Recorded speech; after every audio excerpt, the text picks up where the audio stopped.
2, 1, live. Thank you, Kate. Good morning. Recognizing a quorum of commissioners, I call the November 16th, 2023 meeting of the Cannabis Control Commission to order. This meeting is being held remotely pursuant to Chapter 22 of the Acts of 2022 and is being recorded. Commissioners Camargo, Stebbins, Roy, and myself, Acting Chair Concepcion, are participating in today's meeting. All votes taken today will be done by roll call. We have a full agenda today that I will generally summarize. We will begin with opening comments from commissioners. Then there's one final license recommendation. There are 3 items in the commission discussion and vote section today. Research Department update, regulatory review discussion on micro business license type, and the FY 2025 budget update. I will ask the commissioners wishing to comment or ask questions during any part of today's meeting to please raise their hand to be recognized. With those initial comments, I will begin a little bit differently today. I will have my own opening comments before going to my fellow commissioners in alphabetical order to give their opening comments as well. We have received notice from Executive Director Sean Collins that he will be resigning effective December 4th. And I wanted to share a few of the words that he shared. Serving as the Commission's inaugural Executive Director has easily been the most profound and rewarding professional opportunity of my life. No matter what my future holds, I'm confident that the ability to help create new government while ushering in the migration of cannabis legalization in the Commonwealth cannot be matched by any other professional pursuits. As a result, I'm eternally grateful to you, Madam Acting Chair, all commissioners past and present, and most especially the immensely talented public servants that comprise the agency staff. I've learned something every day in this role, and that privilege will never be lost on me. I want to take a moment to thank Sean for the incredible job he has done holding this agency from the beginning. I believe he was here for about 6 years and is the longest serving member of staff on the Cannabis Control Commission until his resignation. So I just want to thank him for those words, and I wish him really all the best. And to our staff, thank you as well. I share his sentiments towards you all on the incredible job that you all do. And I just want to tip my hat towards the entire agency. And with that, I will go in alphabetical order, beginning with Commissioner Camargo. Thank you so much, Madam Chair. Good morning, and thank you. I'm excited for today's conversation. I'm glad that we're having policy conversation today. I think it's important in order for us to just move policy forward. I know we have another license on, so that's exciting. And to Sean, I just want to say, whether he'll watch this today or watch it later after it's recorded, thank you. Standing up an agency is not easy.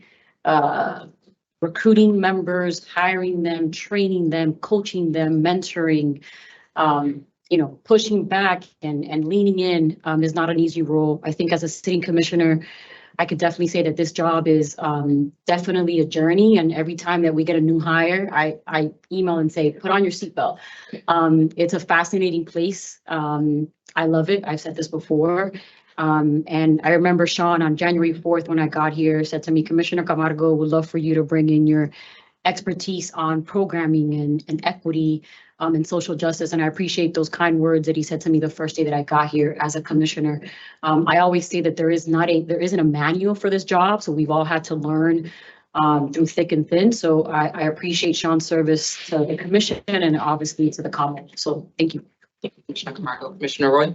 Good morning. Thank you, Madam Chair. I just want to echo my colleagues' sentiments this morning, and I want to personally thank Sean for his service to the Commission.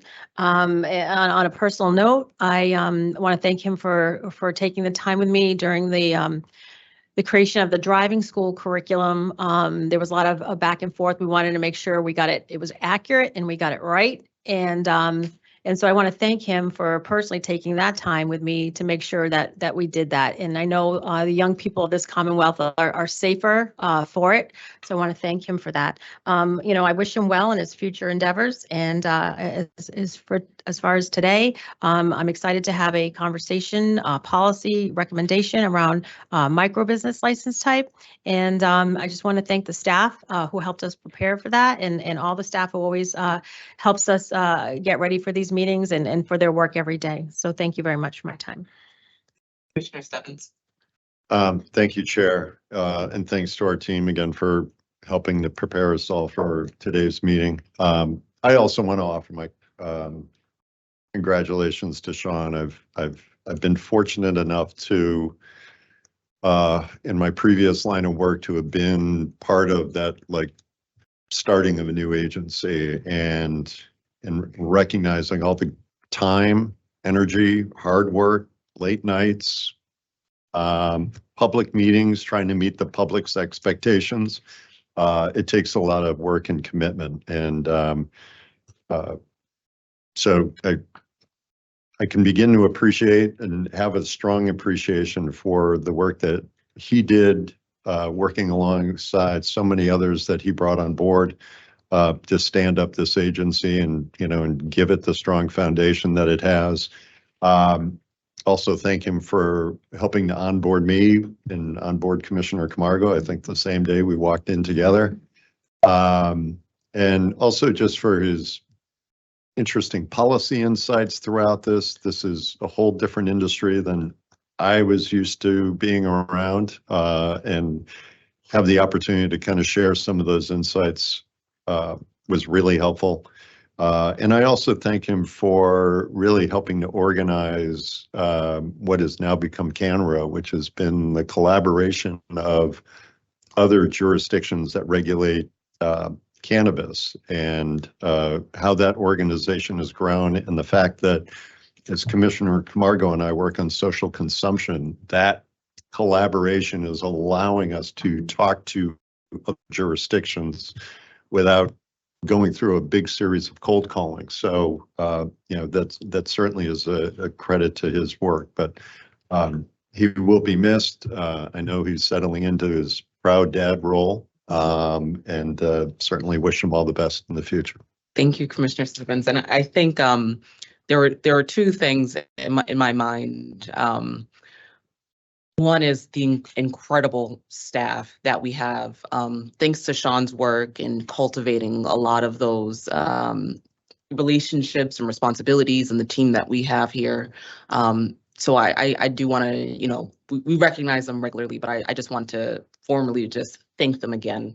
The other thing, and I'm sure that this will be something of interest to both people internally and externally, is the fact that this will, we will be looking for a new executive director. So that is also something that we do plan to do, and that will be sort of the next steps. But they are big shoes to fill, and we thank Sean for all of his work. With that being said, I will now move us to the next agenda item, which is staff recommendations on final licenses. So I believe we have Director Potvin, Kyle Potvin, who will be presenting today on behalf of licensing.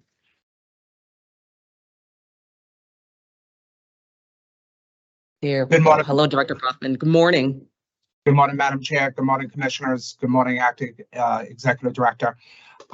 Yes, we do have one final license recommendation for the Commission's consideration today. Again, just to kind of lay the background of this, there is some precedent in the Investigations and Enforcement Department recommending certain final licenses at the second policy meetings. We did it for the first time approximately 6 months ago.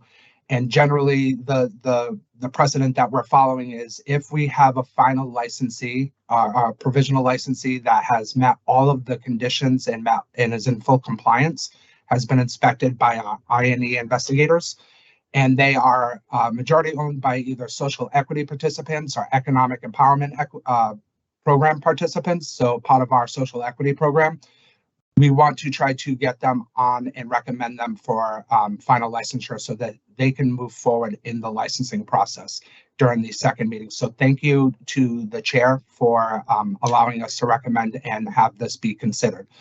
The final license before you today is Driz Corporation. They are located in Natick, and they are seeking a final license for a marijuana delivery operator.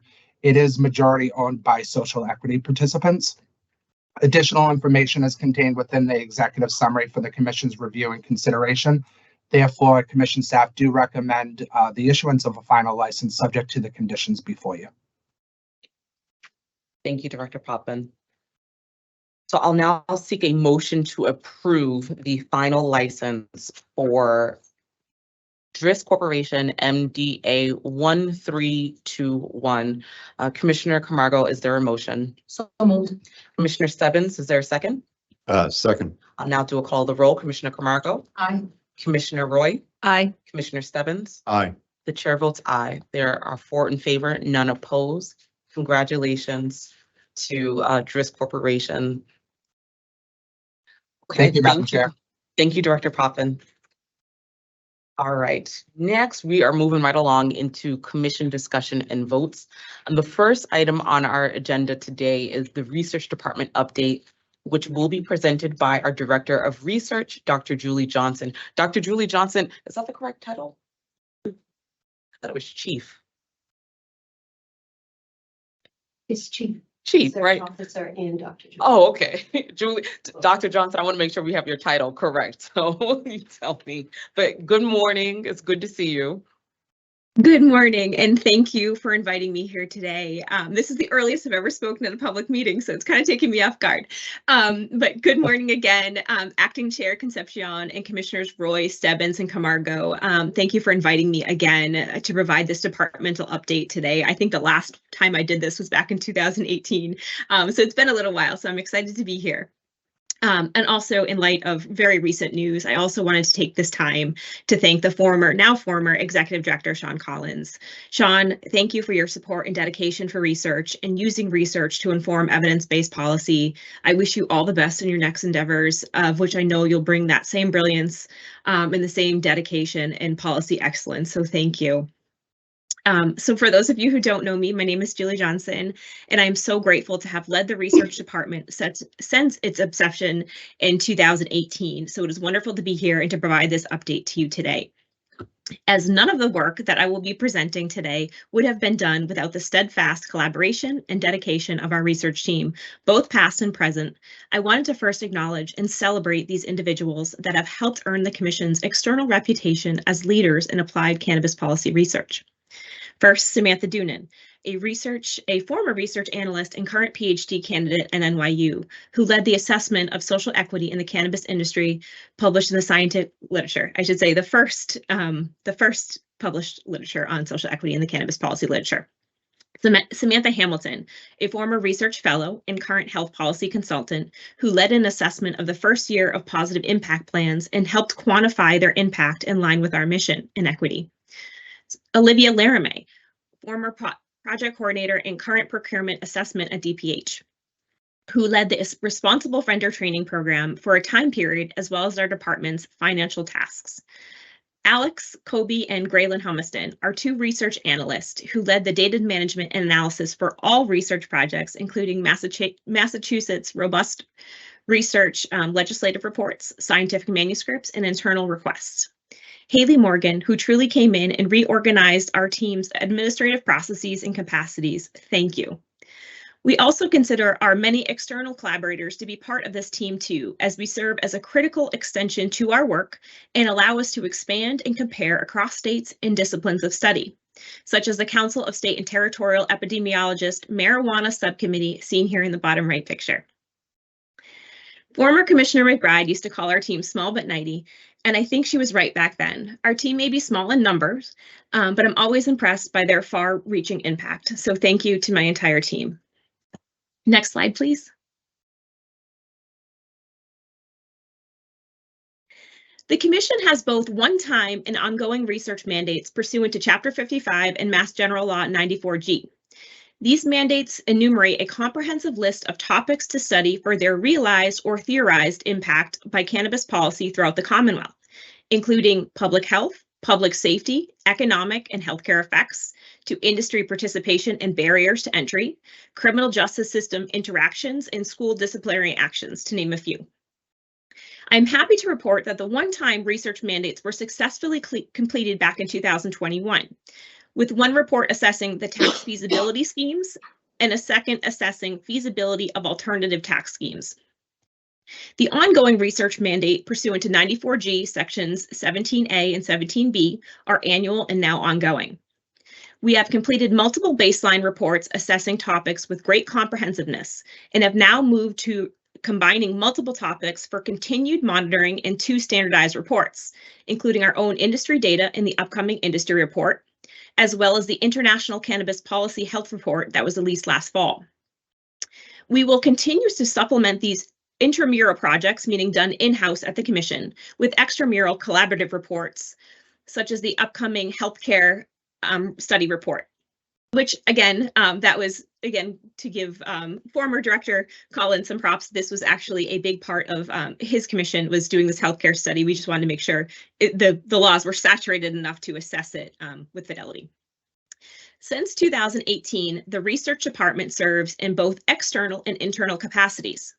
From an external perspective and in fulfillment of our research mandate and more, the Commission has now published and/or co-authored 12 comprehensive research reports, which include both legislative and special topic reports, 20 scientific peer-reviewed manuscripts in the scientific literature, 1 textbook chapter, 1 subcommittee white paper, as well as presented 20 scientific conference presentations and another 17 guest lectures.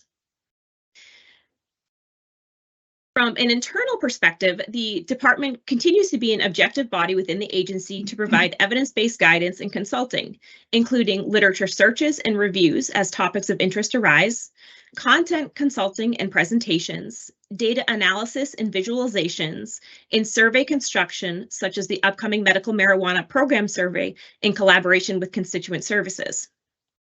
So as you can see, it's been a busy few years.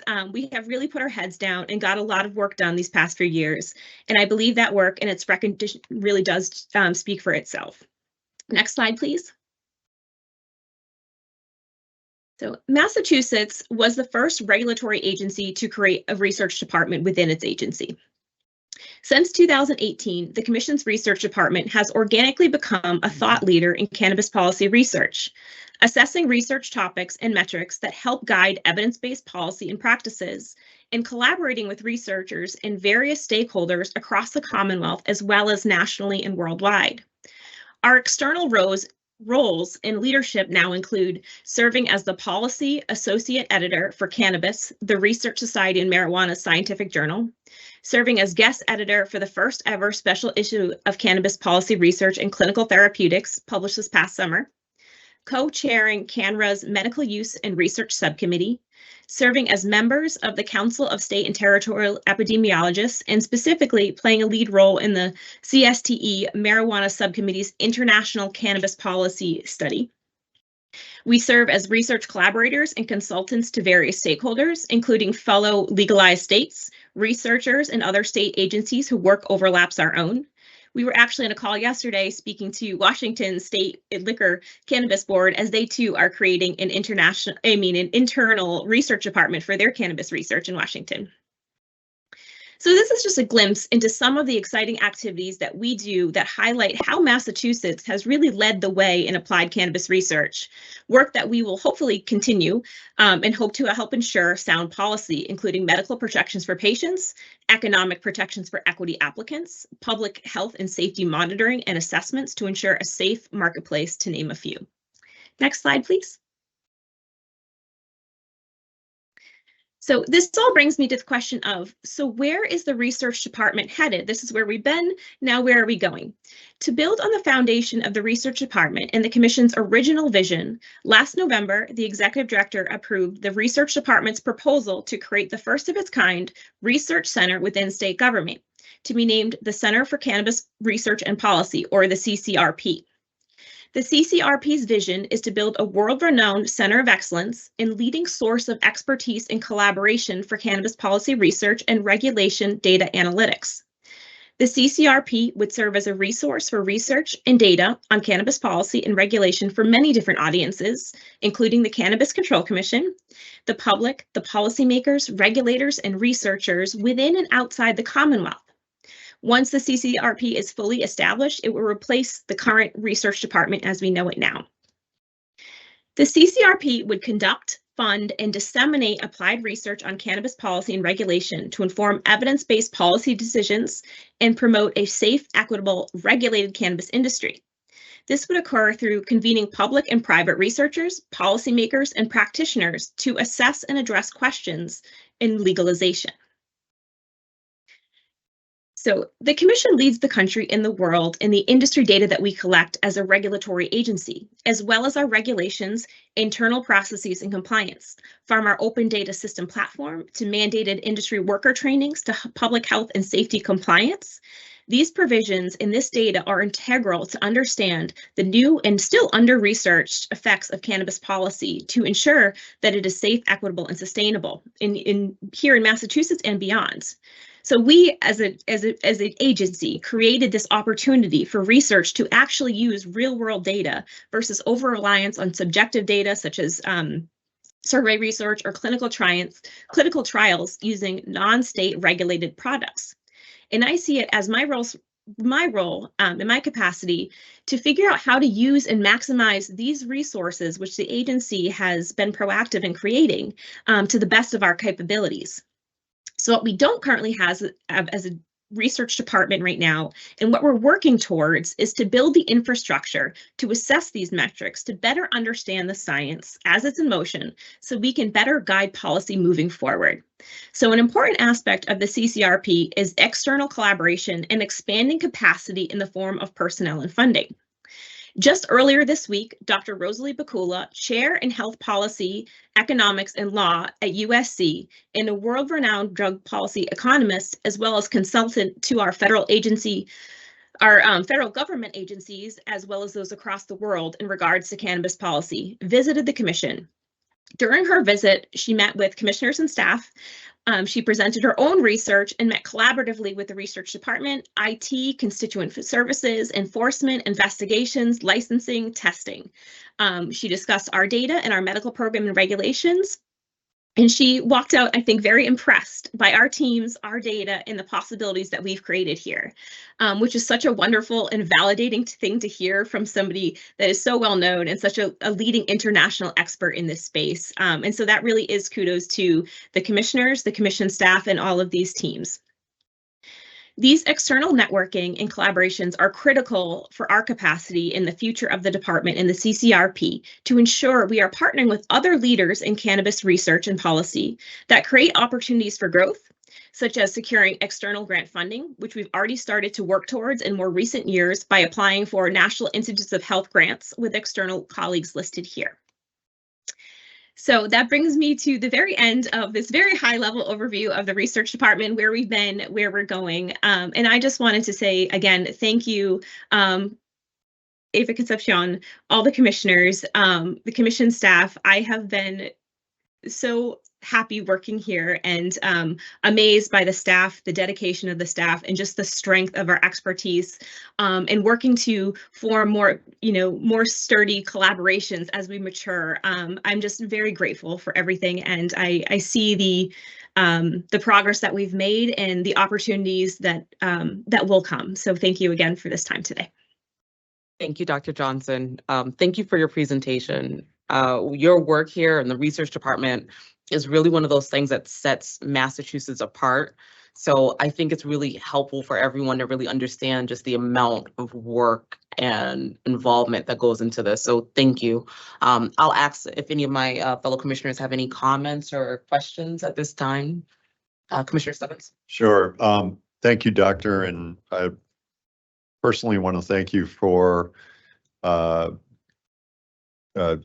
organizing Dr. Bakula's visit and giving us the opportunity to hear her kind of worldwide insights, as well as help us understand the nature of cannabis policy and kind of where Massachusetts fits into it. I also want to just personally thank you and your team. Again, I've been digging into social consumption. A question will pop up. We quickly turn to you, and the quick turnaround time in terms of literature that you can scour and find for me to address different topics has been exemplary, and greatly appreciate the interactions I've had with you and your team over the last 2.5 years. Commissioner Simmons. Commissioner Ori. Thank you, Madam Chair. Thank you, Dr. Johnson, to you and your entire team, and especially keeping us on track with our legislative mandates. I know that's not an easy lift all the time, and I was just reading through them again, in regards to tetrahydrocannabinol consumption, including but not limited to mental health, use during pregnancy, use of high potency products, home extraction, marijuana concentrates, and the like. So I just want to thank you for your team, and you do, to echo Chair Concepcion, this department sets us apart from other regulatory bodies throughout the country. So, and we look forward to your continued work and getting this center off the ground and pivoting, moving forward in an upward trajectory. So, thank you very much. Thank you, Commissioner Ori. Commissioner Camargo. Yeah. Dr. Johnson, thank you so much for all your work. And I'm glad that you're doing this presentation. I heard you say that you haven't done one since 2018, so it was timely. And I know that you've been doing a lot of work to get here today to even just update us, but obviously you've been updating us on a regular basis, just not in the public. So thank you for that, because there's been a lot of work behind the scenes. Can you just walk me through a little bit? And I apologize if we had this conversation before, but you said that the CCRP would sort of, that would become the new research department. So is that what you said? Yeah, we're hoping that it's not less replacing, but we're going to add to what we already do as a research department. So we're kind of organically already kind of created the center. Now it's more just branding and moving into additional projects and work. Dr. Johnson, you may want to get closer to your mic. I think your volume went down or something. Oh, I apologize. Can you hear me now? That's better. I can hear you now. Yeah. Okay, wonderful. Say that again. Yeah. Yeah, so we're kind of hoping, not that, we're still going to have the research department. It's just not going to be labeled the research department anymore. It's kind of an organic progression to the work that we've already done and where we're already headed, to now create what we do as a research department with really our research mandate is just a legislative mandate. And we've already been doing so much more than that. And so it really is this organic evolution of our department to becoming a center, and that's more recognizable. No, that's helpful. That's helpful. And again, I'll go back and look a little bit at the presentation you did do. In terms of the hiring, are you thinking that will be, how many more staff members, or will there be, obviously you'll be managing it, I'm assuming, but what does that look like? Yeah, so that's a really great question. Thanks for raising it. So the next two parts of creating the center is two simultaneous tasks. One is the steering committee, which will be an internal entity that is co-chaired by myself and the acting executive director, as well as two commissioners. And that will be kind of figuring out the heart and soul of the commission, the mission, all the research that we want to do, and simultaneously working with a consultant to help build us in the infrastructure and the staffing needs that that our center will need to be sustainable. Awesome. Thank you. Thank you. And then another quick question is, and I have not looked at the recent RFPs, but are there any open RFPs for anything related to research? Because I know that we're always getting things sent and we're always posting it on LinkedIn, but making sure that folks know that there's opportunities here to support the work that you're doing. So I'm just curious if there are any open RFPs. Actually, not at the moment. The RFP that we will be moving towards in fiscal year 25 is the healthcare study that we had talked about. Awesome, thank you. And then I'll definitely I'll follow up with you, but I did a presentation yesterday around our medicinal program and the work in Massachusetts, and they asked me a couple of research questions that I'm going to definitely get back to you, circle back with you and ask. They were very. I used your poster that talked a little bit about the medical program and how it impacted recreational and between Oregon, Colorado, and Massachusetts. So that was very helpful. So thank you for that. But yeah, no, thank you so much for everything. And I'll definitely follow up with you as well on some other questions. Thank you, That's Commissioner great. And Camacho. Sorry, go ahead, Dr. Johnson. I was going to say that's a really great point. And we talk about, some of the ways that we do really well here in Massachusetts. And one of the things that we've done really well is our medical program. And now we have objective data to show that we are one of the states that we don't actually know the provisions, the regulations that are causing us to have a sustainable program, but it is sustainable, meaning that our patients are getting the products that they need and at a price that they can afford. And this work will continue. And I applaud our research analyst, Alexander Colby, for leading this effort. Yeah. If I may, one quick question. Dr. Johnson, are you at all, have we done any national work around our medical program in terms of speaking or advocating at a national level? Have we done that yet? That's a really great question. And no, and as we haven't been as part as our regulations and our research mandate is actually only on the adult use. And so I'm hoping to make it a bigger part of our research mandate coming forward, especially with the center. And these are one of the special topics that we want to add to our legislative mandate on, because I think the equity in regards to patients is so important, especially as we move full force in kind of adult use. And I know other states are looking to Massachusetts, knowing that our program has been sustainable, to why and how do we figure out how to keep it sustained for those patients. So yes, absolutely, great point. Yeah, and I asked that because when I did the presentation yesterday, they asked me that for that same reason, in terms of Massachusetts, leading it in some of that stuff. So definitely looking forward to, us getting on that national agenda somehow. And again, congratulations to everyone, even your former staff and your current staff, because I know this is not an easy task. So thank you. Thank you, Dr. Johnson. So this is I've told you this behind the scenes, but this is the first time you've been in our public meetings since you were elevated to the chief role. So I want to just formally congratulate you on that chief of research role. I wanted to ask you a question because we're here, and I know we've talked at length about the internal steering committee for the CCRP. I believe it's myself and Commissioner Roy who are the two identified commissioners. But while we're here and we have the acting ED as well, I just want to get a status update sort of on next steps or what needs to happen in order to proceed. Yeah, and that's a great point. And that is something that I need to speak to the acting executive director about, because that is something that I was hoping to move forward, even with the absence of the former executive director as he's been on leave, to kind of make sure that we continue this process. Unfortunately, with the budget constraints, we may not be able to consult with our consultants as done by protocol until fiscal year 25, but ensure that we are keeping moving forward. So by the time that we get there, that we can have these processes move steadily and simultaneously. Right. Okay, that's so helpful to know. Yeah, so let me check in with her, and then we can figure out the next steps forward. Okay. I'm just so thrilled that I have two commissioners now that are excited to be on the steering committee and will hopefully gear us in the right direction as we continue the leadership in applied cannabis research nationally. Commissioner Roy?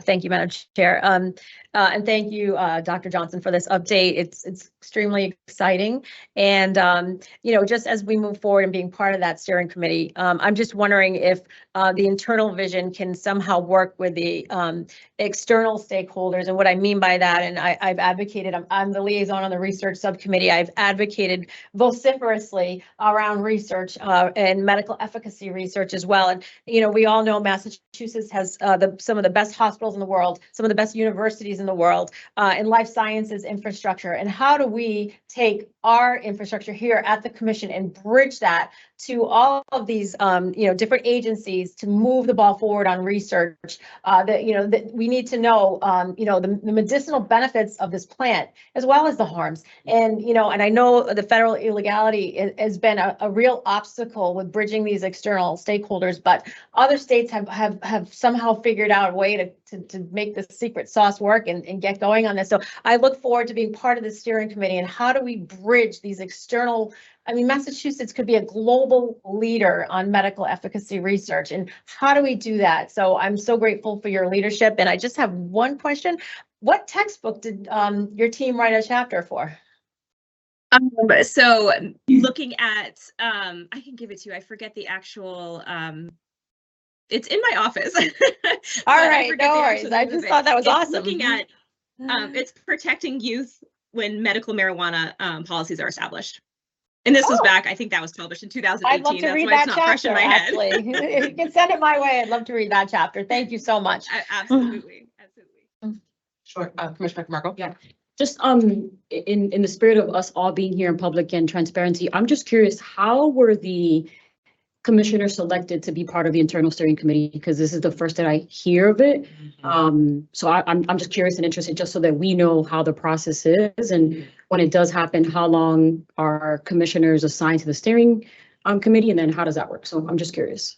Dr. Johnson, did you Yeah, wanna- so the proposal was approved back in November of 2022. I think it was April or March of last year that I presented internally to the commissioners and the executive director, and during that time gave the ask of please come to see me or Executive Director Collins if you had interest in serving on the steering committee. And the steering committee would just be until I think a lot of these processes haven't been formalized yet, but until the establishment of the CCRP. And we did write a 5-year plan for the full establishment for that time. So those processes haven't been really set in stone yet. And I look forward to continue to work with you and everybody, all commissioners, no matter if they sit on the steering committee or not. You all should be leading the way in what we are doing as an agency, what we're researching, who we're collaborating with, and the important topics that you want to include. So even if commissioners aren't on the steering committee, you will be an integral part of this mission. Absolutely. And Dr. Johnson, thank you so much for refreshing my memory. Thank you, thank you. And I always ask because we may not be in these seats, right, past our terms, or maybe we'll be here second term. So I'm always thinking of the next person. But I do remember you saying if we were interested to come to you. So thank you so much for that refreshment. I really appreciate it. Thank you for your continued support and collaboration. Okay. Thank you so much, Chief Johnson, Dr. Johnson. It's really good to hear from you. And if there are any other remarks that you wish to make, please make them. Otherwise, we'll continue to the next portion of today's meeting. Yeah, that's it. Thank you. I look forward to continue to working with everybody and all the departments here. Thank you. All right, thank you. Okay. The next item on our agenda today is the regulatory review discussion for micro business license types. Commissioner Roy? May we adjourn for a 5-minute break, please? Sure, it is Thank you. 10:58. What is that, about 11? We'll do, you said 5 minutes? So 11:05. We can adjourn for 5 minutes. Thank We're you. in recess. Thank you. Are we on mute? Oh, okay. Are we on mute?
All right, thank you. Okay, we are back from recess. The next item on the agenda is the regulatory review discussion on micro business license types. And this is being presented by Commissioners Roy and Commissioner Stebbins. I will kick it over to Commissioner Stebbins. Thank you, Chair, and good morning, colleagues.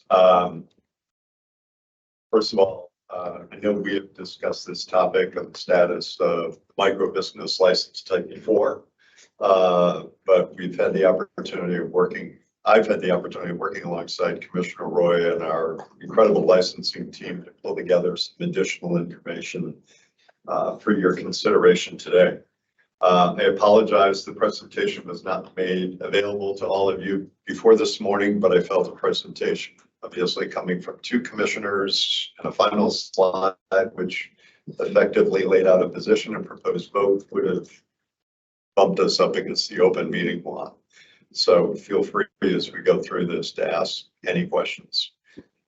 First of all, let me express a word of thanks to Commissioner Roy, our Director of Licensing, Kyle Potvin, and our licensing analyst, Eric Chamberlain, for their input and work to share some key information for this presentation. Their help and expertise is greatly appreciated. Certainly, as we go through this, invite my colleague, Commissioner Roy, or Director Potvin to offer any thoughts as we go through the slides. I also know Director Potvin is available to help with any questions. In this presentation, we plan to share an overview of the license type, the licensing landscape, impacts, opportunity for this license type to contribute to our commission goals and opportunities for success we seek to build out for our social equity program participants, our EE applicants, and our disadvantaged business enterprise applicants. And finally, we will share a proposed motion to help the commission expand the opportunities for these license type holders and potential new applicants to seek continued success. So we can go to the next slide and I will hand it over to Commissioner Roy. Thank you, Commissioner Stebbins, and thank you for your leadership on this. I also too want to thank Director Potvin and Derek, and thank Matt Giancola and his team always for helping us put these slides together. You know, micro business is was created with incredible intentions to help folks get into the cannabis industry with limited or a more limited capital outlay than other license types. It was designed with equity in mind when they added a delivery endorsement and social consumption license type to micro businesses. But we've all learned that there's been significant challenges to the micro business license type. I've visited many, spoke with many, and some are winding down because there is very limited opportunity to scale your business. And the result of that has been challenged to get capital and investors when you know your business is very limited. Another significant limitation is that in order to get another license type, you have to wind down your existing operations, and that's just not realistic. Folks can't just go out and put themselves out of business to try to expand their business. So even with the best intentions as regulators, we need to sometimes hit the pause button and look at how can we make these license types more feasible, more successful, and more equitable, quite frankly. So having said that, I'll just go through a little bit around the existing regulatory scheme of a micro business. It's intended to give small entrepreneurs an opportunity to enter the market and compete in the marketplace. To qualify, a licensed applicant must provide proof of evidence of residency within the Commonwealth for a period of 12 consecutive months prior to the date of application. An entity can be either a Tier 1 cultivator, a product manufacturer, or both. Smaller size of operation was intended to lower the financial barrier to entry. Micro business applicants are not charged an application fee. Micro business applicants and licensees receive expedited review. Licensees receive this review for initial application and license inspections. A micro business that was also an SEP, EE, or DBE would receive the following: a 50% reduction in license fees and 100% waiver in metric fees. Additional options for micro businesses that are held by EEs and or SEPs are delivery endorsement and a social consumption license. We just jump to that next slide. We can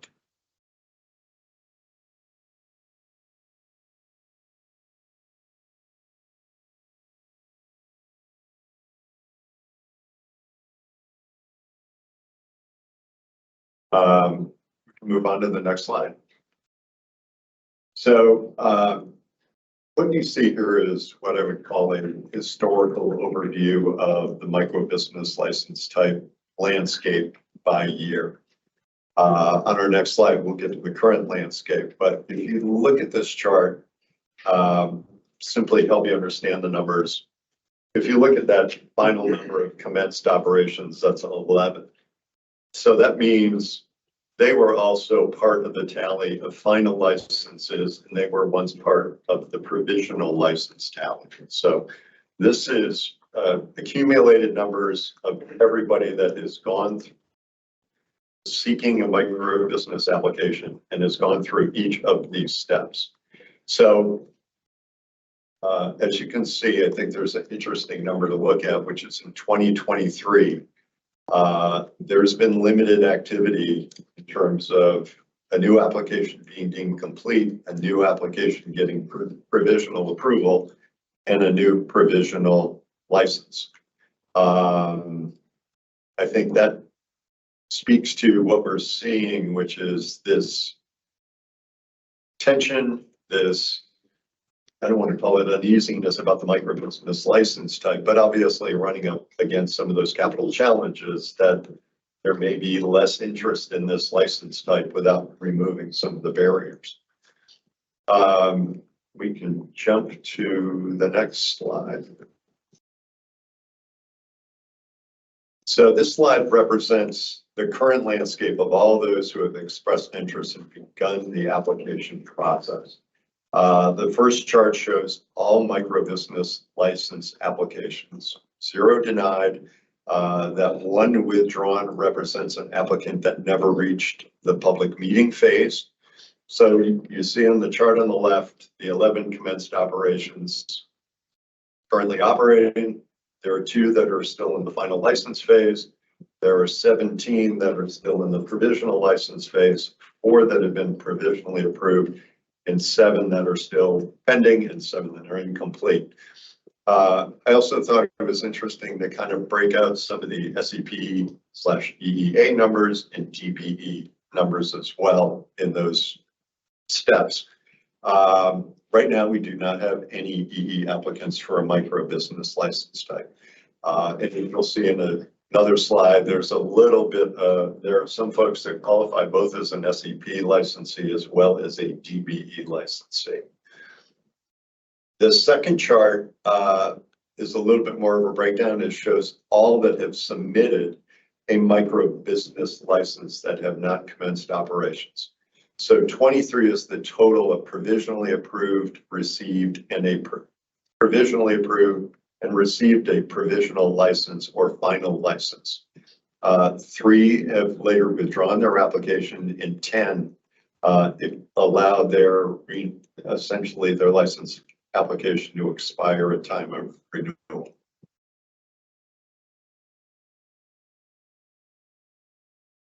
And move on to the next slide.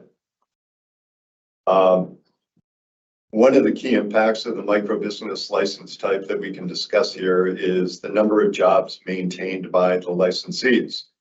As of October 31st, there were 160 active agent registrations attached to a micro business license. Obviously, some agents may hold multiple registrations if they also happen to work for other licensees. However, I think it's clear that at least 160 agents were relying perhaps in part on a micro business for their financial well-being. I had also hoped to provide a snapshot around the success financially of this license type, the B2B or transfer sales. But with such a limited number of licensees, I was apprehensive about sharing that information as it might have lent itself to some speculation around an individual licensee. On to the next slide.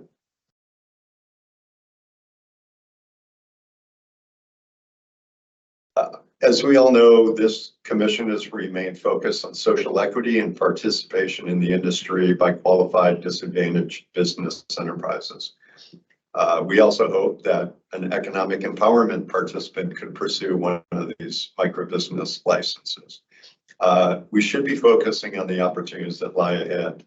With the pending establishment of the Cannabis Social Equity Trust Fund and regulatory changes being suggested here today, we could potentially help some of these SEP and DBE businesses, licensees, who are in the system with the opportunity to overcome those remaining financial hurdles, as well as provide a path forward if the business thrives and grows. These numbers represent the current number of identified SEP and DBE provisional and commenced operation licensees. As you can see, there are a few licensees who are identified who have been certified in both categories. So out of 9 SEP microbusiness license applicants, 7 at least have received a provisional license, 2 have commenced operations. Out of 11 DBE microbusiness license applicants, all have received at least a provisional license and 4 have commenced operations. Again, freshly baked has commenced operation. They are certified as both an SEP and a DBE. I believe they are a veteran-owned business. And Buddy's Ice Cream and 420 Industries are provisional licensees. Both are certified as both SEP and a DBE. Before we go on much further, certainly invite Commissioner Roy, any comments or thoughts she wants to add at this point. And also would then invite Director Potvin if he would like to weigh in or offer any thoughts at this point in the presentation. Thank you, Commissioner Sennett. Yes, I would just say that, obviously the commission in our mission, we focus on the importance of equity in a robust and inclusive marketplace, and the limitations of the micro business and the ability to scale, but the regulation that you would have to wind down your operation to be able to scale up has been extraordinarily cumbersome and challenging. I'm so glad we highlighted Freshly Baked and Buddy's Ice Cream and 420 Industries.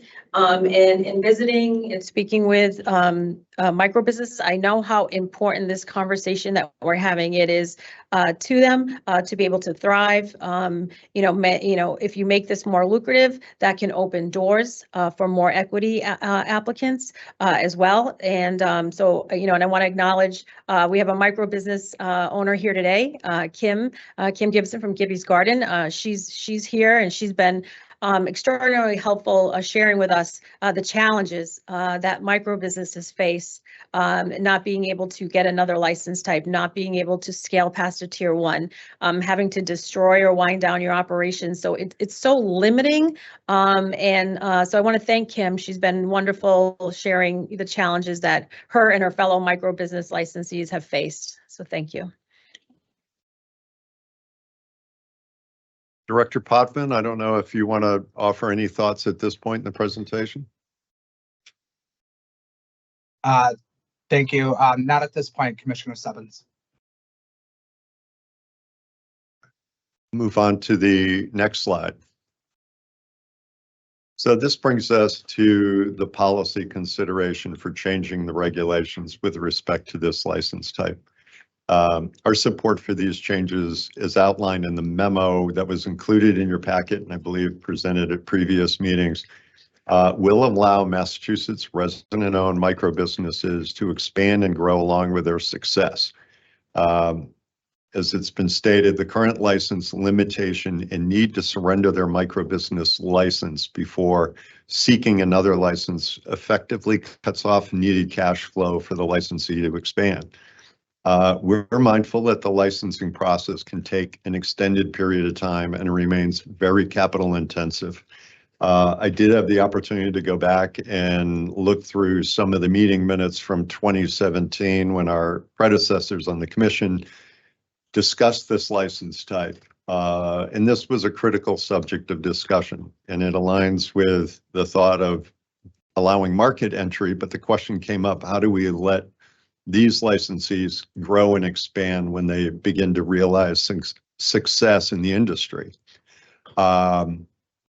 So this step, by the way, in no way takes away from an applicant to continue to pursue the opportunity to simply hold a micro business license if that is their intention. Secondly, as proposed, if a micro business seeks an additional license type, the benefits extended to that micro business do not carry through to their new license application. They essentially will be treated like any other licensee and license applicant. This approach was also considered in the discussions our predecessors had back in 2017. And additionally, in the memo, the micro business license would count against the total number of licenses being allowed by our regulations. So we can move to the last slide. Again, my chair, colleagues, my colleague Commissioner Roy, before we wrap up, I want to offer what I hope is a motion that the commission will consider. But first, a few reminders. First of all, as we all know from our experience with the regulatory process we just went through with Chapter 180, the changes reflected in the memorandum will appear in a proposed redline version that this commission must still approve, and if necessary, amend at the start of any promulgation process. As you recall, the commission voted a few months ago to remove the regulatory language for the social consumption pilot program, and those changes were ultimately reflected in the regulatory filings that the commission gave approval to prior to the public comment period and their publication, and approved again in the final promulgation step.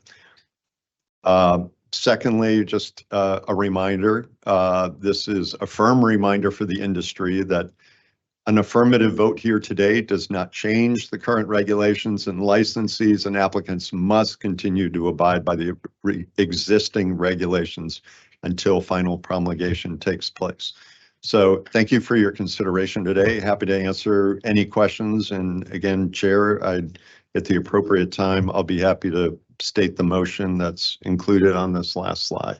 Thank you. Thank you, Commissioner Stebbins. Thank you, Commissioner Roy. I think hopefully I have some high level questions. There's really two. One, I wanted to know if there was any data. Do we have data on the number of micro businesses that have undergone the wind down process? And if so, what exactly did that process entail? So like the length of it, do you have any information on that? I do not. If we go back to that first slide, as of the most recent data we have not had anybody who has surrendered their license, but if Director Potvin has any other information, certainly invite him to offer that.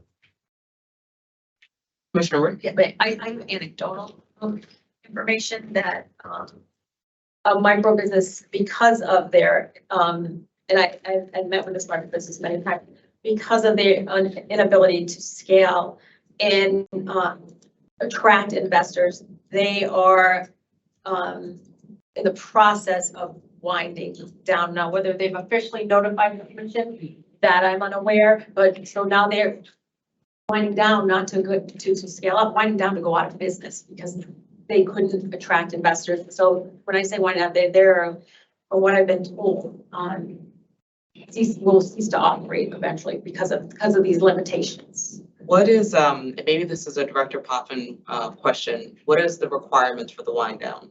I'm trying to picture that in reality. Madam Chair, if I may.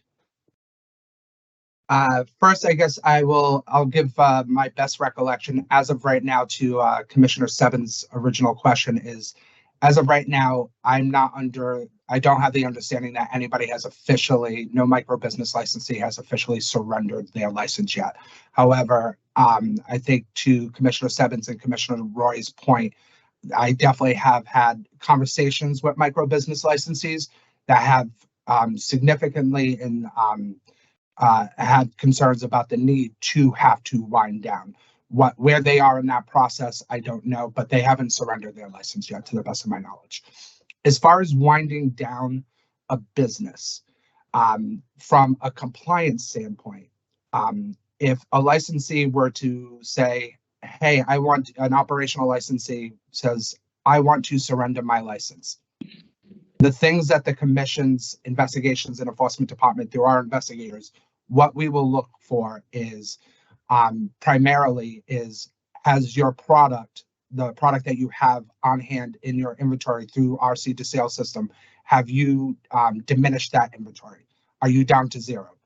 So that's a public safety issue that we take very seriously, is if you want to surrender your license and you have inventory, that inventory has to go somewhere in the legal market. Not to insinuate anything else, but that's one of the things, the number one thing that we will definitely want to verify. Other than that, it is,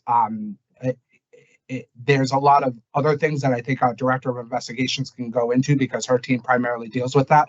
But I think that's the biggest item that I can bring forward to the commission that we definitely take a look at.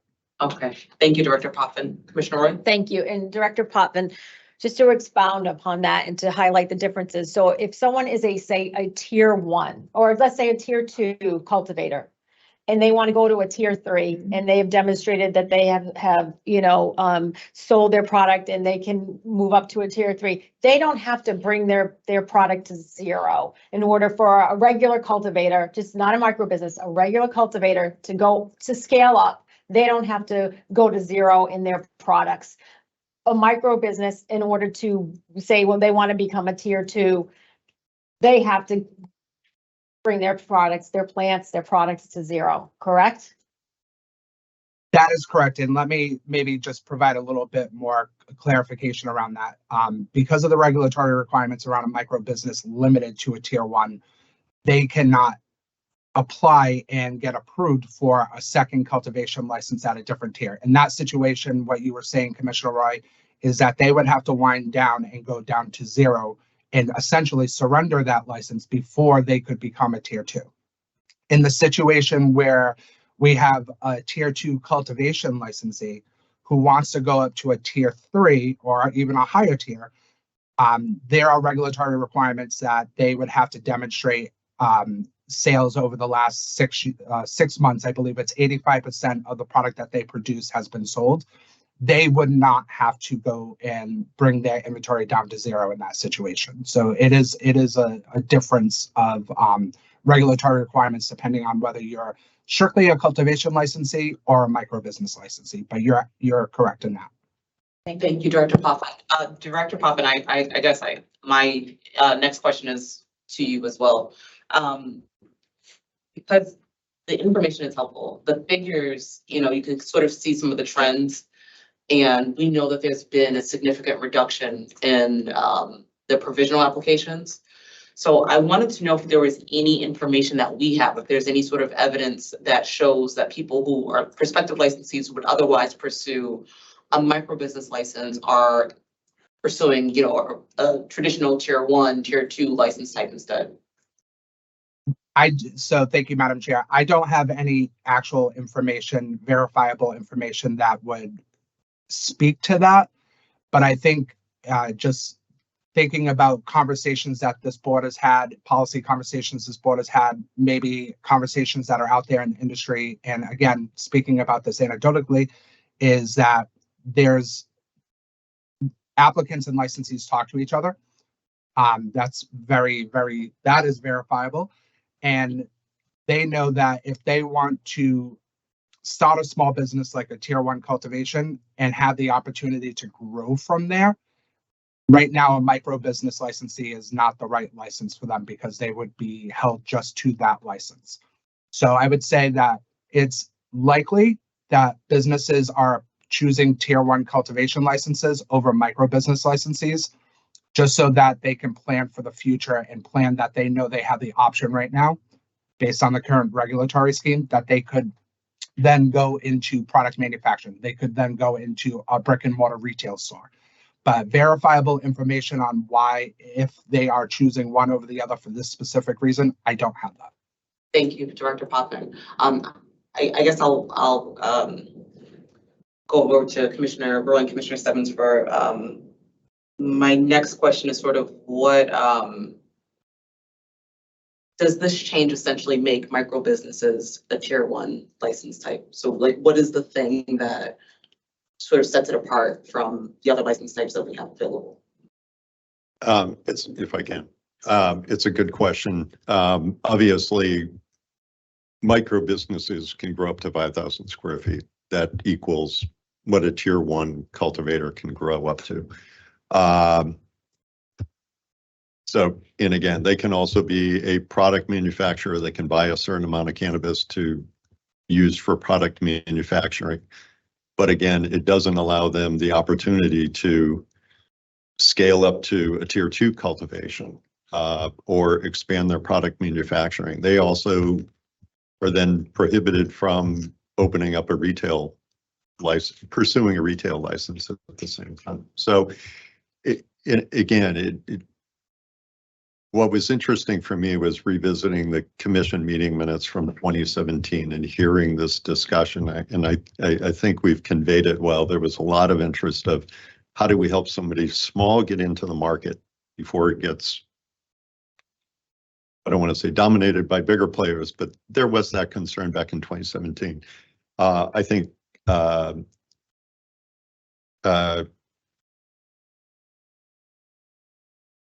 commission talked about it. They even looked at a California micro business license type, which had a 10,000 square foot canopy.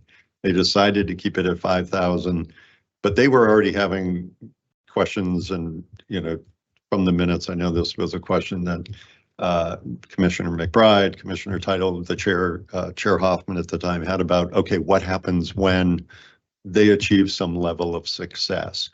And ultimately, I think in a way they've kind of passed that question off to the next set of commissioners, being let's see how the license type does. And you know, they voted to approve the micro business license type as we currently have it by a vote, I believe, of 4-1. Commissioner Roy? Thank you, Madam Chair. Director Potvin.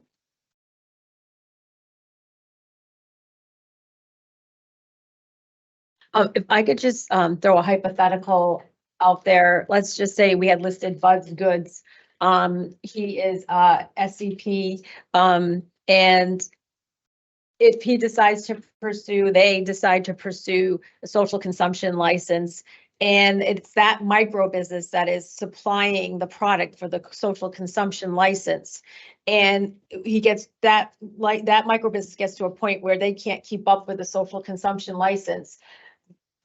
They're either gonna have to buy products from other places, or B, wind down that micro business to be able to scale to a tier 2 or to supply. Let's say the social consumption business is doing wonderful, and you can get that license type as a micro business, and your micro business is supplying all the product for that social consumption site.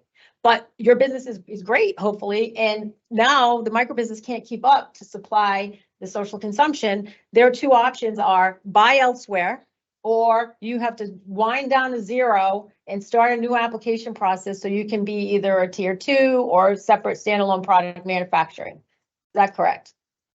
Under the current regulatory scheme, Commissioner? Yeah, so it's limiting. Those were, so in your hypothetical, the two options that you outlined would be the two options available to them, is to outsource from another licensee. Yep. Or if they wanted to grow more and they wanted to source their own product and they could not keep up, they would have to wind down their micro business license and apply for a new cultivation license at a higher tier. Right, so under the proposal before us today, if Bud's Goods finds themselves that, boy, my social consumption is doing tremendous, I need to expand. Now with the proposal before us, Bud's Goods can keep its micro business, they can in business, and then apply for a separate license type under this proposal that we have before us today. Under this proposal, Commissioner, they would be able to, yes, they would be able to apply for another cultivation license Yes. up to a tier 10, which allows up to 90,000 square feet, Yes. because they are already at 5,000, and the 100,000 square feet cap and the 3 license limit on cultivation would still apply. So they would in fact be able to apply for a second cultivation license up to a tier 10. Without having to put their micro business out of business. That's correct. Thank you, Director Potvin. Thank you, Director Potvin. I think the way I'm thinking is I see the benefit, and I can agree when we're talking about the Buddy's ice creams and the freshly baked. But what I'm thinking about is sort of the reverse, is if there are non-mom and pop shops that see this as an opportunity to sort of enter in this space and then take advantage of it when the entire intention is to go into a larger scale, because it's intended for smaller businesses and mom and pop shops. Right. So that's where my question about sort of how do you sort of differentiate between the two is along those lines. That's where I'm trying to think through. Okay, I'm a little unclear. Could you unpack that a little bit? Sure.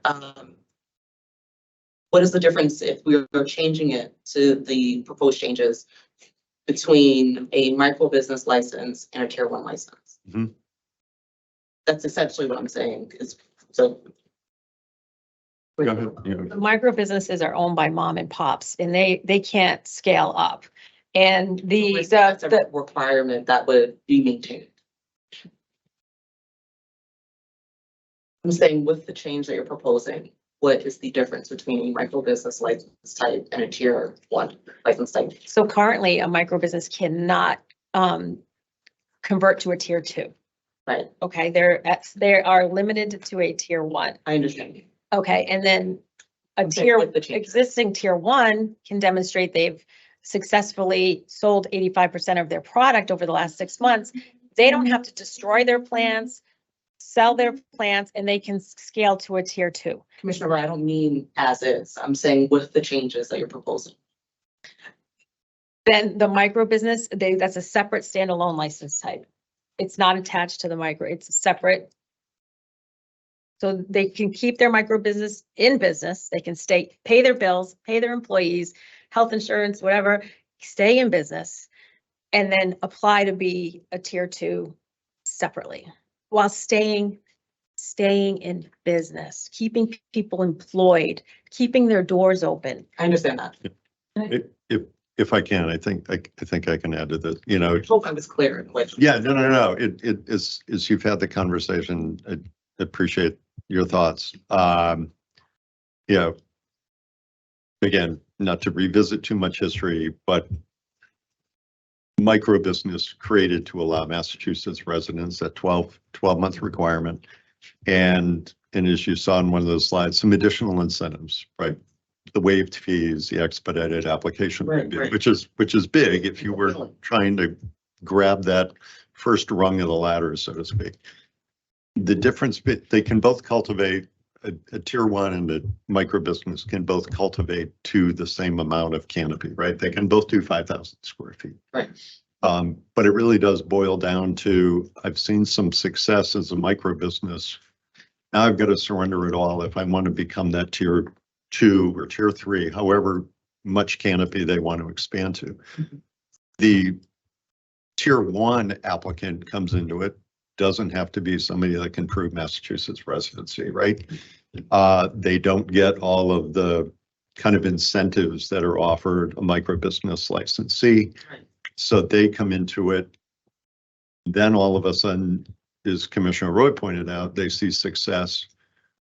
They can add to canopy. They can add a retail license. They can add a product manufacturing license without that winding down of operation to pursue the additional license types. I understand that. Okay. So I understand. I think what I'm saying is I understand this will be definitely a more appealing license. I can see it's more appealing than a tier 1. And I was trying to get to, well, then if we make these changes, what is the distinction? What is the difference? Aside from, I know there's a residency requirement, so on and so forth, but how is it being maintained? as a small business license for mom and pop shops. Madam Chair, can I add to that? Yeah. If I may, yeah. And I think what I'm hearing you say is, how do we, not just the difference, but how do we protect? And Commissioner Roy, That is you what know, I'm saying. we say mom and pop, I assume I can't assume, let me not assume, you can't assume this place, but we have 11 commenced operation micro businesses. I think to all of our knowledge, we know that they're mom and pop shops. They're folks from Massachusetts who have been here, have been working hard to have these businesses open. With this, how do we make sure we protect that? Thank you. I think that's, you know, Mhm. I think that's what I'm hearing you say. Are you concerned about MSOs? Well, No, I'm just talking about mom and pops and making sure that they're able to still take advantage of this. And it's not something that becomes beyond the very entities that we're looking to support.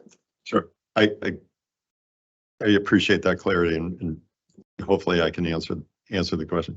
Again, removing, we're not saying doing away with the micro business license type. It will still exist. So there are certainly some benefits that are offered with that micro business license type to that small entrepreneur that, again, is looking to just kind of enter the market. And we don't know who they are. We don't know, we hope that they're out there.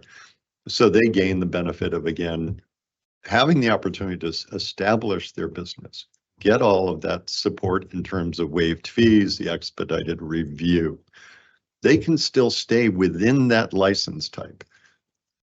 And as I said, if a micro business decides, I'm seeing success, I want to grow. Okay, now all of a sudden that expansion, that opportunity to pursue another license application, the incentives go away. You're treated just as any other licensee would be treated. So you're some of the waivers, you're paying the application fee, you're doing all that as you grow. But the micro business itself, that license type still stays in existence. It's just that when you're ready to bust out and become a bigger operation, then you get treated like everybody else. That micro business license still counts against your limitations. I see, that's a really good point. But Yeah. the micro business license as it was created and envisioned is still there to give people that opportunity to get into the marketplace. Thank you. Commissioner Camargo. yeah, thank you. Thank you, Commissioner Stubbins. All that you're saying, and let's say they grow out of the business and they're SEP or EEA, then obviously they have those priorities. And, this is I was gonna say Sean Collins' question in terms of policy, because he's usually the one that will answer some of these policy questions, but I'm so curious about, I know we have other staff members that are here and also up on the screen, but it's interesting to see that only two. So, we have a slide that says micro business license, social equity, but the harsh reality is that only 2 social equity licenses have commenced operation within micro business. So this is more like a comment, just kind of like interesting that folks that are SEP or EEA have not sort of moved towards this license. I think we see them more in the delivery operator and courier license, so it's just more, it's interesting. I don't know if it's the funding, if it's the appetite, I don't know, but just curious and sort of pointing that out as well. More of a comment, I guess. Yeah. And I think you're right, Commissioner Margo, and this is what I've anecdotally heard. It's not as attractive. Yeah. Because when you're trying to get investors and you're trying to sell a 5-year plan or a 10-year strategic plan, and you can't incorporate scaling up. Now think about this, if we make this a more attractive and lucrative for SCP EEA, they can unbundle, they can have a product manufacturing and a cultivation license under one umbrella. And they can then apply for social consumption as part of this license type. Then when they're ready to scale, they will have the ability to do so. Sure. So Yeah. that's that's not, I've been told this is why. Yeah. So we, I mean, I'm sorry. Yeah, thank you. No, I'd be curious to see, you know, and then I always say we won't be here forever, but you know, the next few years, you know, what happens here. Just, I know that our current economic empowerment and social equity applicants are struggling. And I know that some economic empowerment businesses are winding down, and I know that some delivery operators, you know, maybe one is sort of thinking of winding down. So, you know, there's a bigger issue, right, that we need to look at, and it's equity within these licenses. I've said this before. We also have to look at, you know, cultivation and pausing the market. There's a lot of supply out there. It's hurting everybody. And it's something that I hope in the, you know, in the next, you know, few months that we can have that conversation. I know that folks are afraid to have it, but you know, we definitely need to have it. What does it mean to be oversupplied in Massachusetts right now? And what does that do for businesses that, you know, will fall into this and want to be a part of this? So, but thank you for that. Thank you, Commissioner Ward. Thank you, Commissioner Stebbins. Thank you. Commissioner Stebbins, I'm sorry. Sure.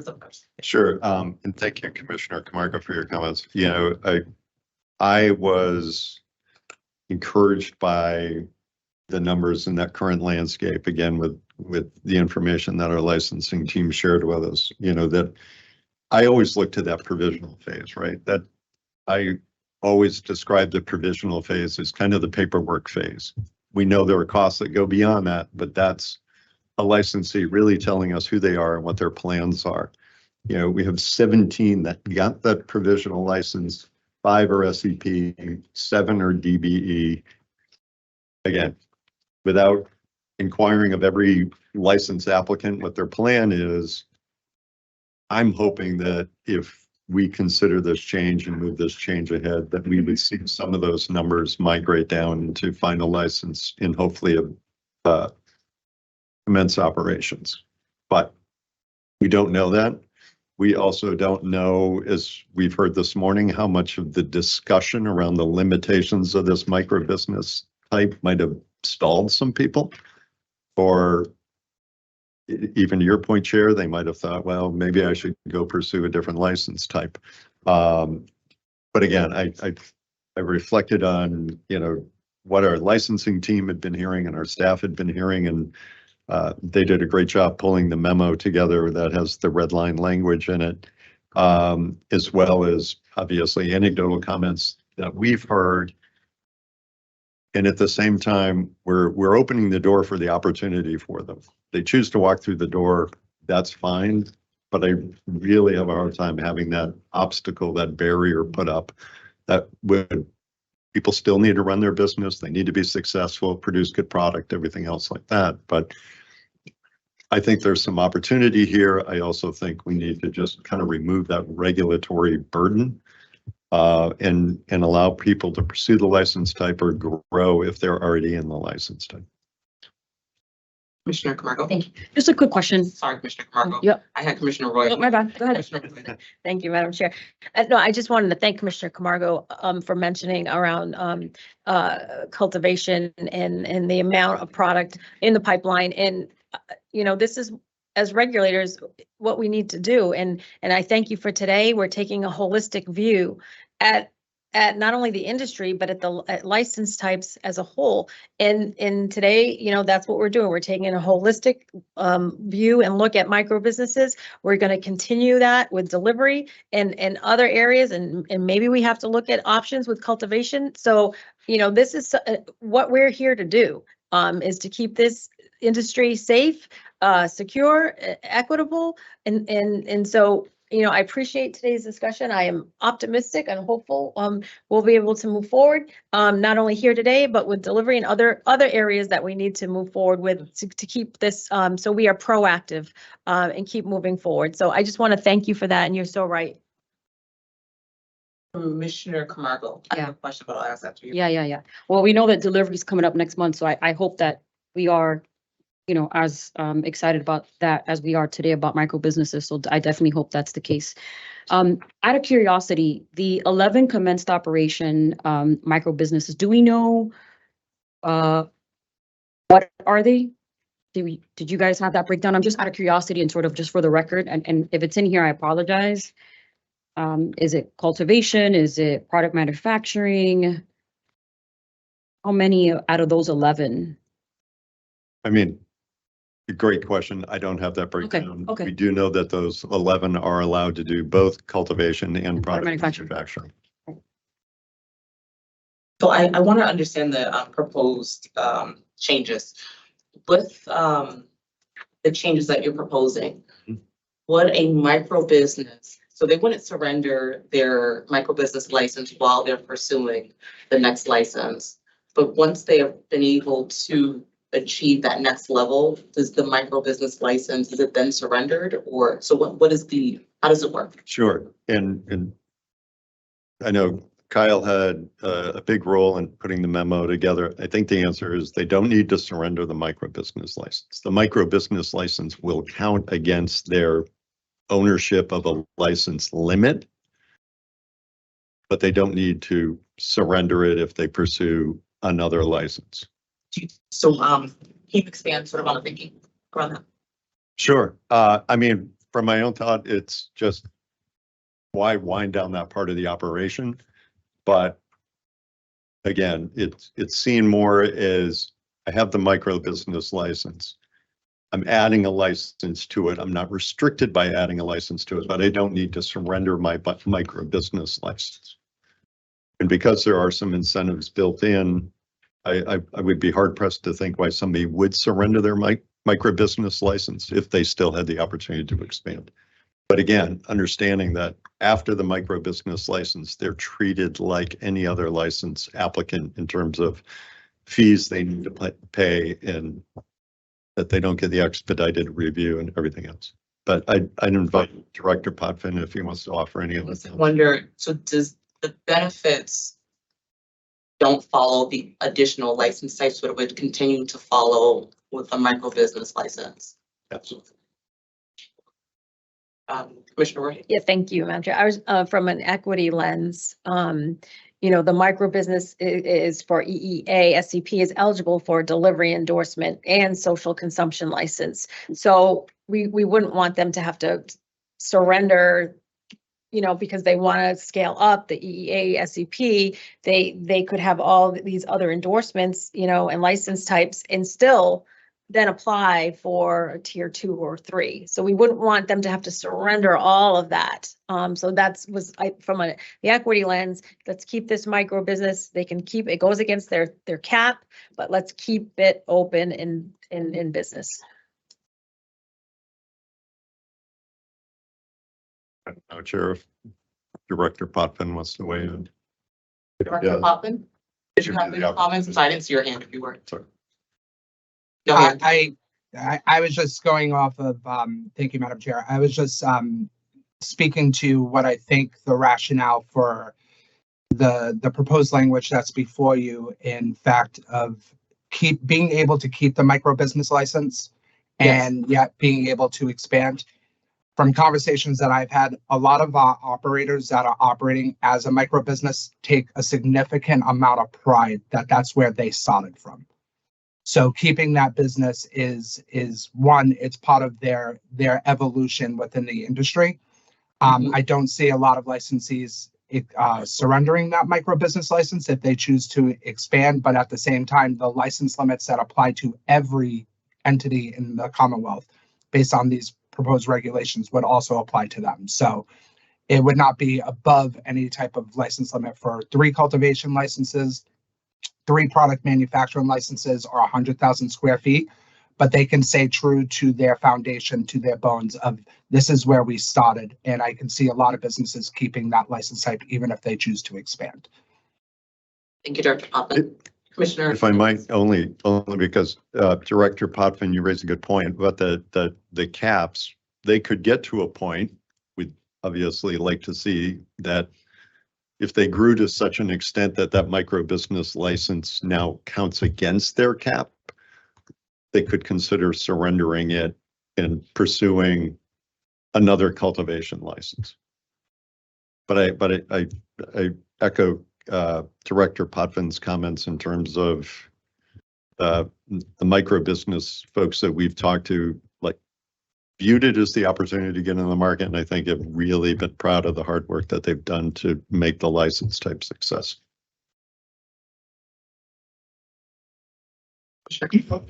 I love the public, let me just say, because they're watching in real time and they are emailing in real time.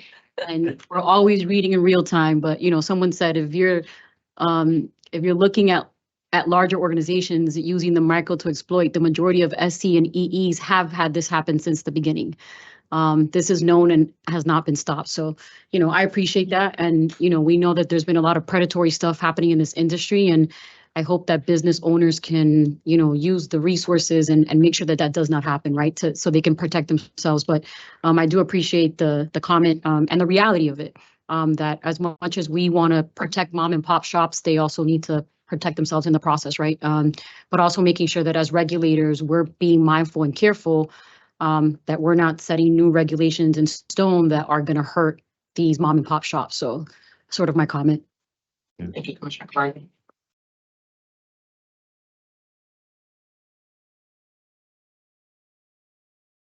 I'm happy to put forward a motion and unless there are any other questions or comments. Commissioner Clark. Yeah, more of a comment, Commissioner Stebbins, and for all of us, because I hope that this is all of our regulatory process right now, right? You all brought it together, but this takes all of us as commissioners. So I just want to reiterate what you said, Commissioner Stebbins, and I have the notes that you said, but this will be added to the next promulgation, when we get there. There's a waiting period. So folks need to know that whatever happens today, it could be a while before this goes into effect. It could be 6 months, could be 9 months, right? Could be a year. I want to make sure folks know that. And then it doesn't change anything today in terms of the vote. Right. We still have to go through the process. We have to go through public comment, right? There's a lot to be done. So I want to make sure that that's very clear, because otherwise our inbox will be full. Yeah. Yeah, Chair, if I may. I think Oh, okay. there are a few thoughts that I have. I understand why you both brought this, and I appreciate this. Clearly, there's a need for some changes.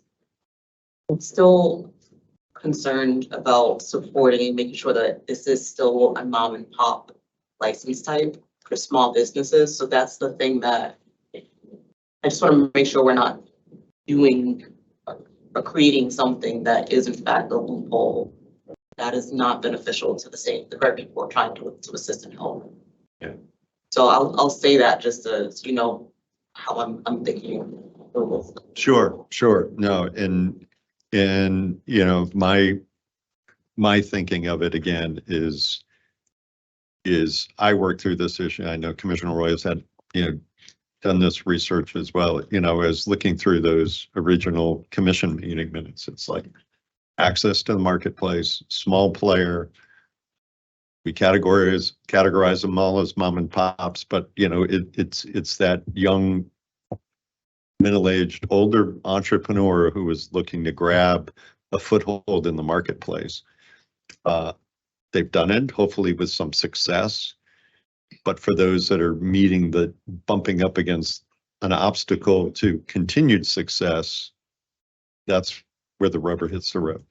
I think the fact that, and there was discussion, just again to kind of give you some historical perspective, there was question around making it exclusive for Massachusetts residents. Ultimately, they decided to keep it only available to Massachusetts residents. I still look at it as because of the incentives that are offered, because it's focused on Massachusetts residents, that window is still there for somebody who just wants to get into this license space.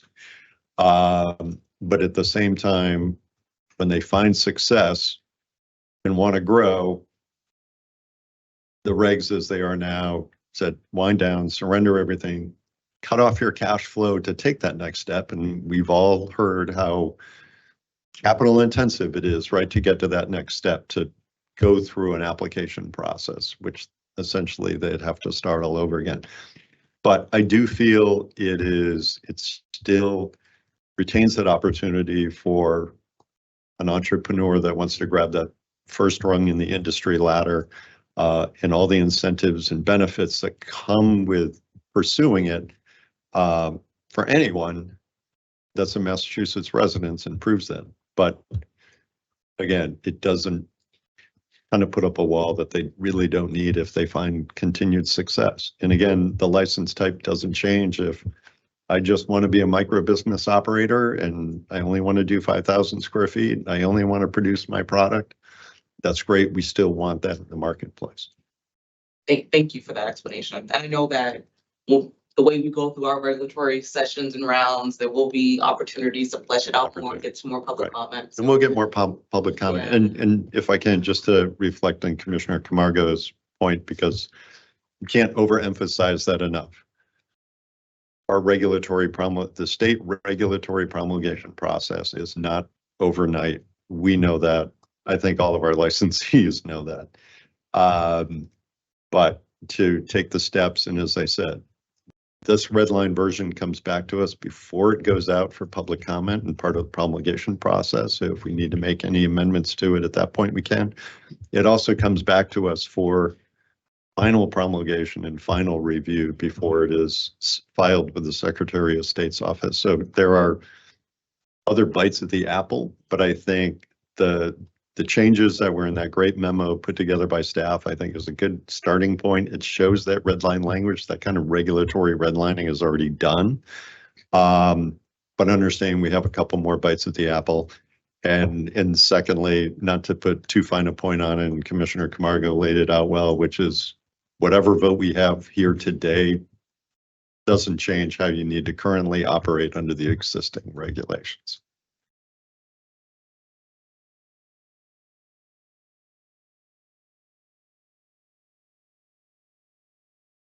Um, I know, we just got, yes, so, Commissioner Roy.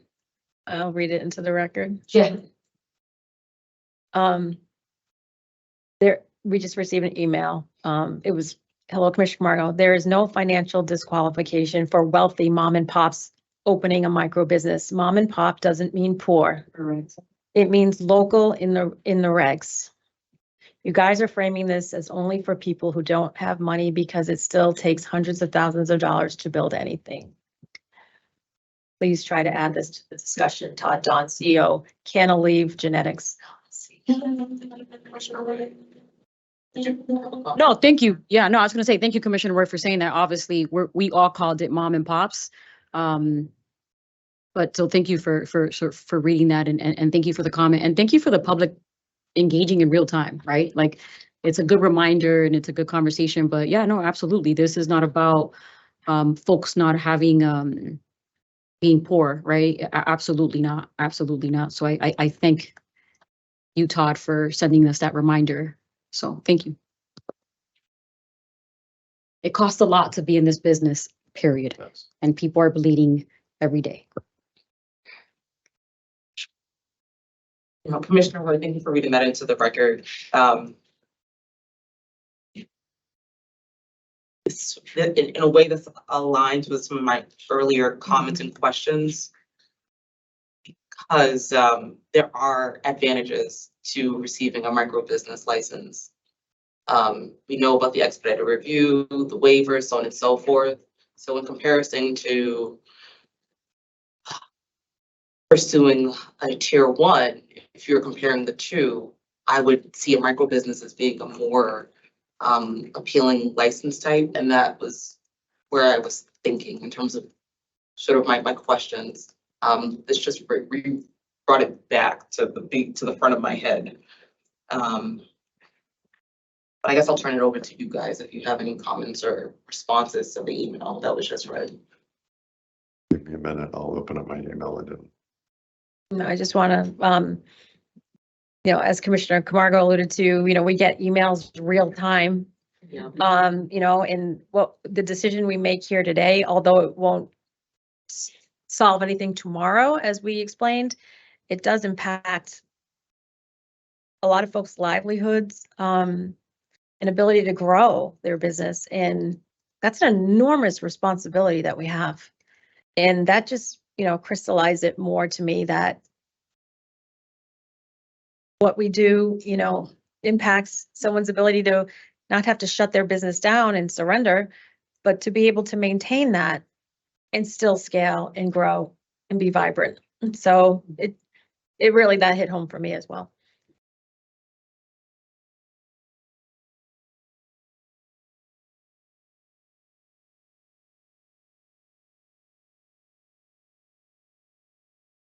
Well, Commissioner Stebbins, while you're looking at that, maybe Sure. I'll ask, if there's been any sort of analysis into how to, ensure that, the same operators and types of operators that are in this space currently continue to operate in this space with those changes. So the small businesses, local Right. entrepreneurs, mom and pops, has there been any sort of analysis just to make sure that this license continues to be for those types of entities? I think if I understand your question correctly, it's like the micro business license type will still exist. Somebody can pursue just that micro business license type. It's when they reach some level of success, this provision allows them to expand without having to surrender that micro business license. Doesn't mean they can't still hold it, doesn't mean that people can happily operate in that space. But again, I'm mindful of somebody who's seeing success, wants to grow. Essentially, we're telling them you have to start all over again because you'd have to surrender that license, put in a new application, pursue a new provisional license, pursue a new final application, and then get a commence operation for that new application. Essentially at a point where you're drying up your cash flow.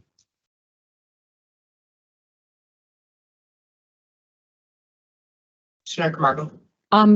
Commissioner Stebbins, the motion language that you have today, let me just read it for a second because I'm the staff being trying to get the revisions. Okay, so this is a vote to send to staff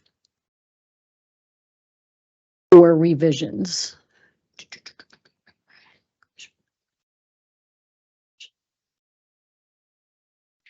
So this is a motion for us to send to staff and to accept as is right now. If I can. Yes, I'm please, sure. Commissioner Stebbins. Thank you, Commissioner Camargo. My motion is essentially saying, let's start for our next regulatory round, proposing these changes with the red line versions and the red line amendments that the staff provided in this memo. And again, it can be a starting point, but let's agree to, when we get ready for our next regulatory round, that these changes are incorporated in it. And as we know, through going through the regulatory process, we still have 2 more bites at the apple if we decide to change or amend them.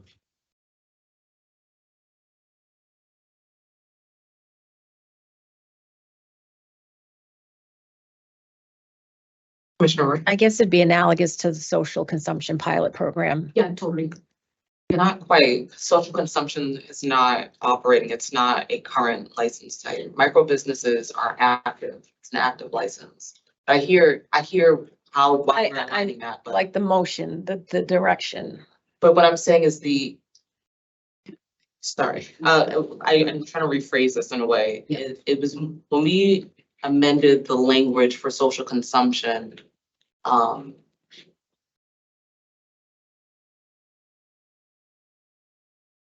social consumption, that license type still is not an active license type. So I believe the time frame and the effect is different here. And I don't know if we have a member of legal, if they wanted to kind of, Christina's here, but I know Andrew he's on vacation, but there's a different impact legally in the way that the regs are initiated, promulgated in that timeline. And that's something that went into that conversation around social consumption too, at least for me. Commissioner Camargo? Yeah, no, Commissioner Roy, I was going to just to your comment, I was just going to say, I said yes in the sense of the operational factor where we voted on something and put it in as just operational. So I agree with that, but I also agree with Commissioner Concepcion that it's completely different because we're really voting on a license that's alive versus social consumption that's sort of still developing. So I understand what your point was, and Commissioner Concepcion, Chair Concepcion, I also understand what you're saying. So it's definitely different, but I understand. And I think, Chair Concepcion, and I see you thinking and asking questions, and the protective piece and the analysis of what is this, what's the impact of this 5 years from now? We also do have social consumption where who knows, maybe we'll see a market increase in terms of micro businesses because maybe folks, go into it when it comes to social consumption. We don't know yet. We're not there yet. But I understand what you're saying and I hear you.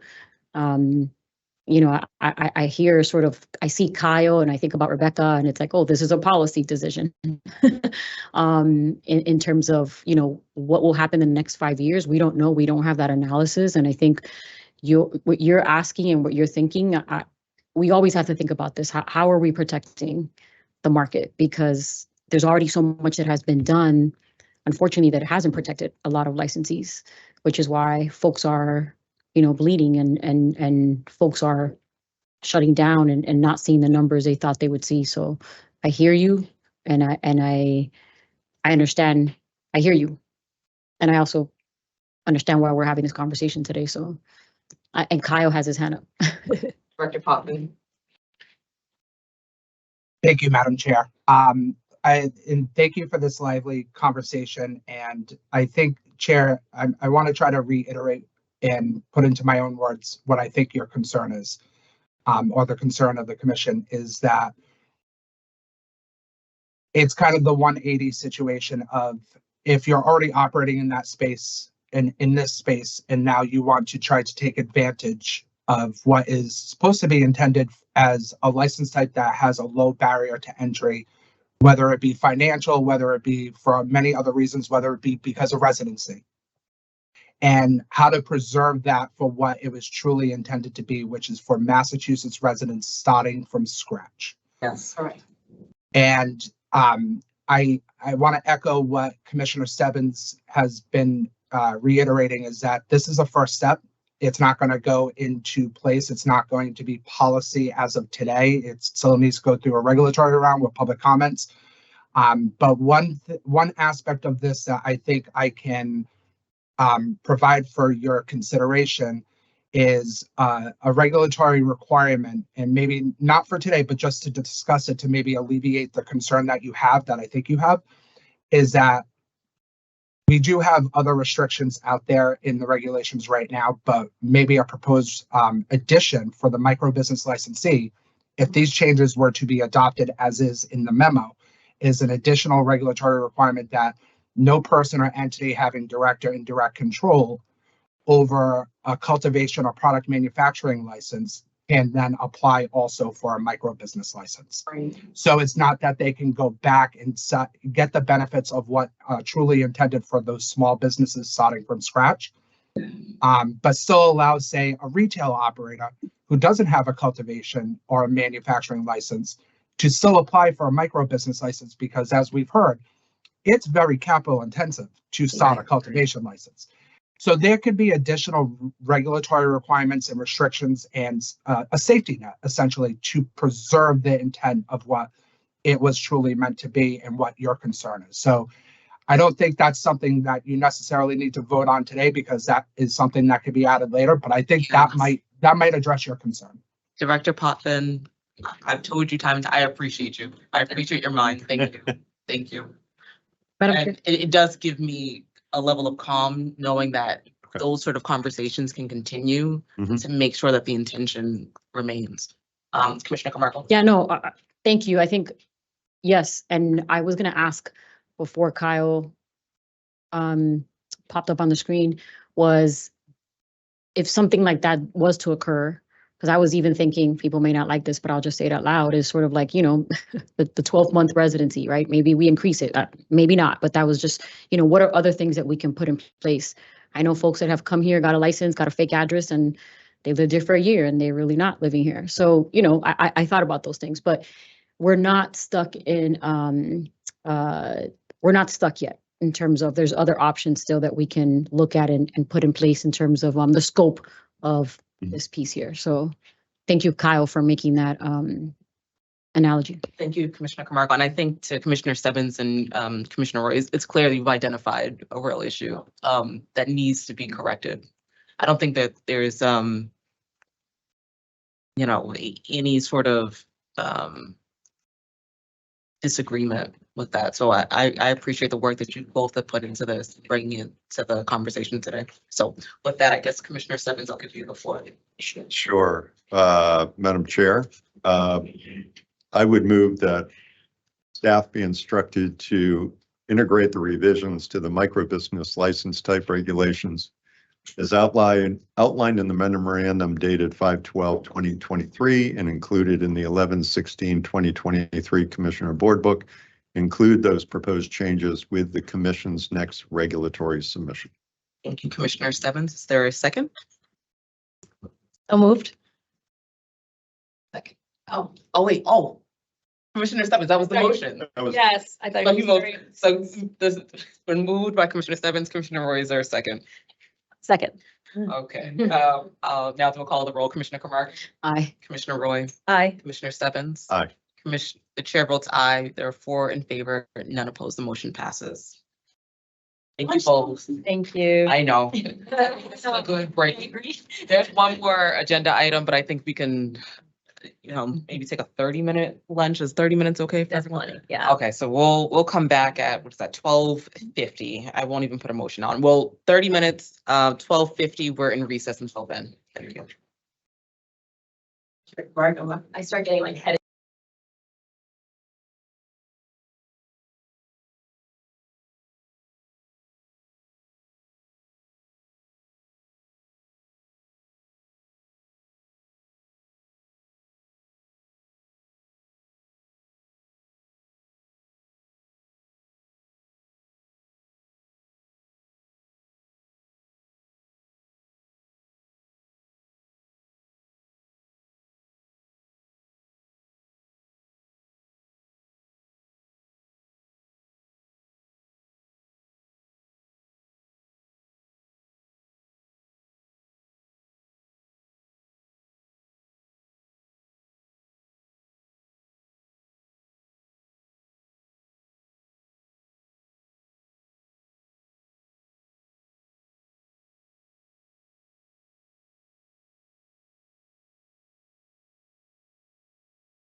Thank you. Okay. So we are back from recess, and the last and final item on the commission discussion and vote section is a FY25 budget update that will be presented by our acting executive director and chief people officer, Debbie Hilton Krieg. So Debbie, I will now give you the floor, please. Thank you, Madam Chair. So this is going to be a very quick update on just a little bit about what the leadership team, has been doing over the past couple of months. We've gone through the budget build, which took some time in, reviewing and going back and taking another look at what we were considering putting into the budget. And clearly, the reason for some of the sessions that we have implemented this year, leading up to building our budget and leading up to the ask, is so that we can have an accurate representation of what the agency will need in order to appropriately function or operate for the next fiscal year. These ongoing sessions are going to be the baseline for our budget development. We are working, division teams are working on a narrative. And as a matter of fact, I think the deadline for the narrative was yesterday. And this narrative will justify the respective needs of each division. So that information will be included in the budget ask. Obviously, we had been talking about Chapter 180 having an impact on the budget for next fiscal year because of the work that is going to be required or the work that's going to be coming out of Chapter 180. So careful consideration will be needed. We will have to consider all of the mandates out of Chapter 180, the impact that's going to have on not just our operational infrastructure, but also on our personnel needs. And that's kind of where we are right now. The narrative was completed and submitted by the deadline. It was yesterday. And so now it's a matter of moving to the next step, which we're going to craft the document that will go with the budget. We're also looking at making sure that the budget build that we had done is going to be accurate and that we are comfortable with what we're going to be presenting to us. So that's kind of where we are. Thank you. Debbie, are there any questions from my fellow commissioners? Commissioner Simmons. Thank you, Chair. Just real quick. So Acting Executive Director, do you expect us to be seeing and reviewing and approving an FY25 request at our next public meeting? Is that the plan? Okay. It's the goal. I think in the past, we had gone to the commissioners in December. And so we're on target to do the same again this year.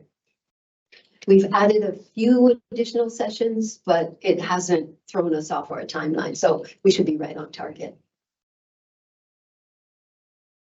Thank you. Commissioner Camargo. And Debbie, you, myself, Quay, and Danielle have had some conversations around the budget build. What I haven't asked is, have you met with commissioners? Obviously, as myself as the treasurer, we've had a recent conversation. On December 14th, will that be the first time that other commissioners sort of see where the budget's at? That would be the first time. Okay. However, we can build in individual meetings. As you have questions, feel free to reach out to me and we can pull the finance team together and go through a budget review with you individually if you would like that. That's absolutely open and optional. Yeah. If I may, I'm putting that out there just because I think it's a complicated budget. And you have done a lot of behind the scenes work to work with our teams and our chiefs to sort of get to where we're at. But also Danielle and Quay have done a lot of work as well. So maybe doing a little bit of pre-work so that, we can have a more fruitful discussion on December 14th, I think would be very helpful. I don't know if commissioners welcome it. Absolutely. Commissioner. I would welcome it, and obviously you can talk to two of us at a time if that helps make the schedule more. Thank you, Madam Chair, and thank you, Acting Executive Director. And I look forward to having those meetings as well. And part of what we are experiencing is a budget shortfall, and we're hopeful with the supplemental appropriation that will absorb some of that. And I know we're looking at creative measures, right? And how do we operate a little leaner based on the fiscal situation we find ourselves in. I was wondering if somebody possible could do a cost analysis on the medical cards and what it costs to print the paper, the plastic cards. And if we went to digital format, but still leave that paper option or plastic option available, what kind of cost savings would we incur as a commission and be environmentally friendly at the same time? So I was wondering if someone could drill down on that. I'd be interested to see. So we can look into that, get some details for you and then report back. Great, thank you. You're welcome. I got to say though, if I might add, that part of the plan with this, the way we're meeting and developing the budget for this year is that this is going to be a consistent process going forward so that it becomes an easier process, not only for the teams, but, for presentation and representation of the agency. One of the other sessions that we're going to be building into this, hopefully, would be a strategic planning session that would occur every year. Doesn't necessarily mean that we're going to be developing a strategic plan every year around our budget, but visiting that. So I'm hoping that we can get to that point to kind of level set the agency and how we develop our budget and how we present it to the legislature. Are there any other questions? Okay. Debbie, thank you so much. We look forward to hearing from you, before the December 14th meeting, but also a more expansive conversation about the budget at that meeting as well. So thank you. Thank you. And I have to also say that the team is doing a lot of work. So Awesome. That's very helpful. Yes. Thank you. Thank you. Okay. With that, the next agenda item is new business. There is no new business that was not anticipated at the time of posting. Commissioner Roy? Yes, I just, in light of, thank you, Madam Chair, in light of today's announcement, and again, we thank Executive Director Collins for his service here, and thank Debbie for taking the reins as Acting Executive Director. And just while we're public, and this is the only time we get this opportunity around next steps, and will that be, we publicly discuss next steps as far as outsourcing a search committee? Like, what are next steps and what do next steps look like? And if I may propose, Commissioner Concepcion, you and I talk about a delegations memo. In light of this transition period, I think we need to revisit that and see if commissioners want to reassert some of the delegations that they gave to the executive director back to the commissioners. So I think this is an opportunity here. And I just was curious what next steps will look like around this moving forward. That's a valid question. Are you asking for an answer to that? I guess a discussion more than just. Commissioner Stebbins? Yeah, just to pick up on one piece of that, and obviously, the ongoing operation, I feel we kind of pivoted pretty well during Executive Director Collins' leave. We appointed an interim. Obviously, there's we need to make sure that we're buttoned up on the operations side. I would welcome, and I don't want to put our Acting Executive Director, who also carries our Chief People Officer hat, on the spot, but I would love to be able at our December meeting, be able to think about a plan, look at a plan in terms of next steps with respect to hiring, to your point of, do we need an outside firm? What public resources are available that we can begin to broadcast the position? I'm sure we want to revisit the executive director's job posting, since might be looking at the same one that this commission had 6 years ago, might need some updating. and just kind of thinking through some next steps forward. But I know this is kind of in her bailiwick and, her wheelhouse. So, but as we think about an agenda for December 14th meeting, including, with all the license material we go through, having a conversation and maybe seeing some initial ideas from you on that. Thank you.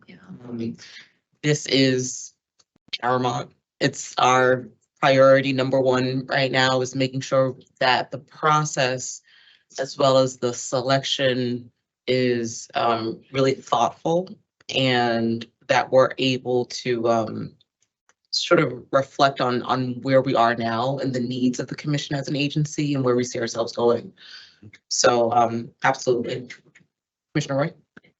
Thank you. And just as I alluded to, the previous commissioners had created delegations where they transferred some of their authority to an exec director. And this might be the time where we need to revisit that and rethink that and like say fines, is that something the commissioners, we have to look at each line item and say, is this something that we want to give back to ourselves as commissioners?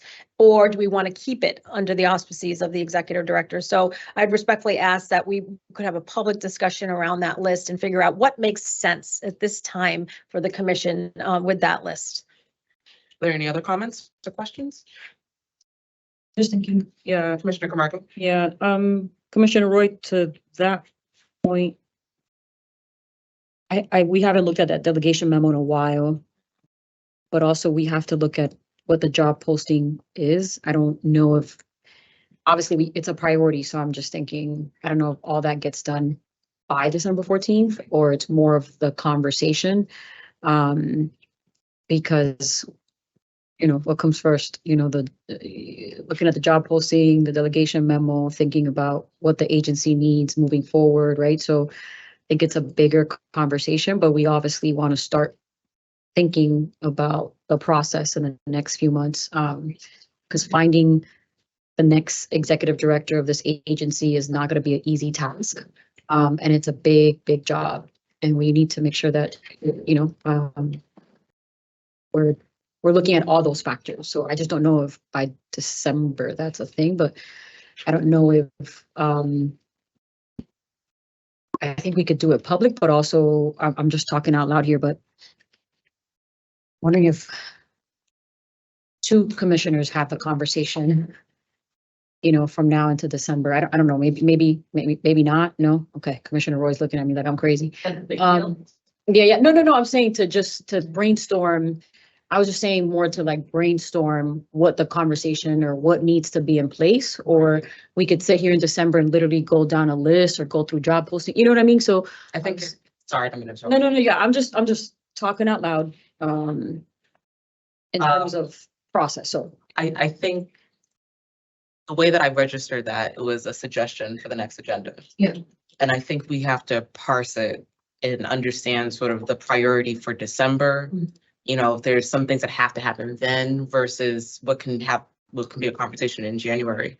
The other thing that I do want to say before we wrap is to the team, to the staff here, so you all are aware, I will, and I invite my fellow commissioners, if you want to join me in this, I want to have conversations with every member of staff just to, there have been changes. There have been changes here, and the staff have been doing an incredible job of stepping up and going above and beyond. And I talk about this all the time.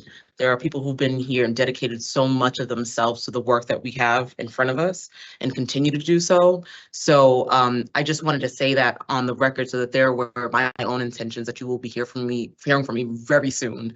And I'm looking forward to those conversations so that we can sort of reflect and sort of get a mutual understanding of sort of where we are in this state. And I invite, my fellow commissioners as well, if you want to join me in those conversations moving forward. But I expect that to happen in the very near future, especially before December 14th. Okay. Commissioner Camargo. Commissioner Stebbins, I do have any thoughts on that. I know it's a suggestion for January, but having you sort of been the performance person that was sort of assigned, you know, you were kind of doing the performance committee with always a CPO and, you know, I don't know if you have any thoughts on how we have the conversation in December. You know, I'm happy to have a, you know, a conversation with the acting executive director. I think it was part of a couple of ED searches. I think I shared with you all of that when I was at the Gaming Commission. Actually, one of the first conversations I had with our acting executive director, I think the first week she was here as our CPO, I said, we've been using an evaluation tool, but I would like your set of eyes on it to see if it's the right evaluation tool going forward. So I think lots of conversations to have, and it's a good chance for us to kind of relook at the job description, look at the process, because I think any job candidate worth our consideration is going to want to have answers to a lot of those questions. Like, tell me what I need to know. And you know, I only ask, and I only made the suggestion. I know Commissioner Roy gave me the Commissioner Roy look, but it was more of a suggestion of we have to now, you know, really think through this process. And I think that, you know, there's a lot on everybody's plate. So, you know, my suggestion, and again, we can talk about this in December, is we got to trust the process. We got to trust each other in this process. And if, you know, again, just a suggestion, two commissioners want to think through what all this would look like and present to us, that could be helpful in a December conversation. And if not, we have that conversation in December, and then it'll be a January conversation. So I'm just thinking more of like process and time and things like that. So that's it. That's sort of what I wanted to convey when I made the comment. You know, and Commissioner Stebbins, I look to you just because you've been doing the performance evaluation stuff with the executive director, and you've been working with the CPOs here, and you have a little experience in terms of, you know, going through that process. You know, I have my own ideas, obviously, but this is going to be a process, you know, to find the right person, and it's going to take time. Commissioner Roy, were you thinking about having a presentation or doing something around the delegation memo? I can, yeah, I would do that. Do you, when are you thinking? When was?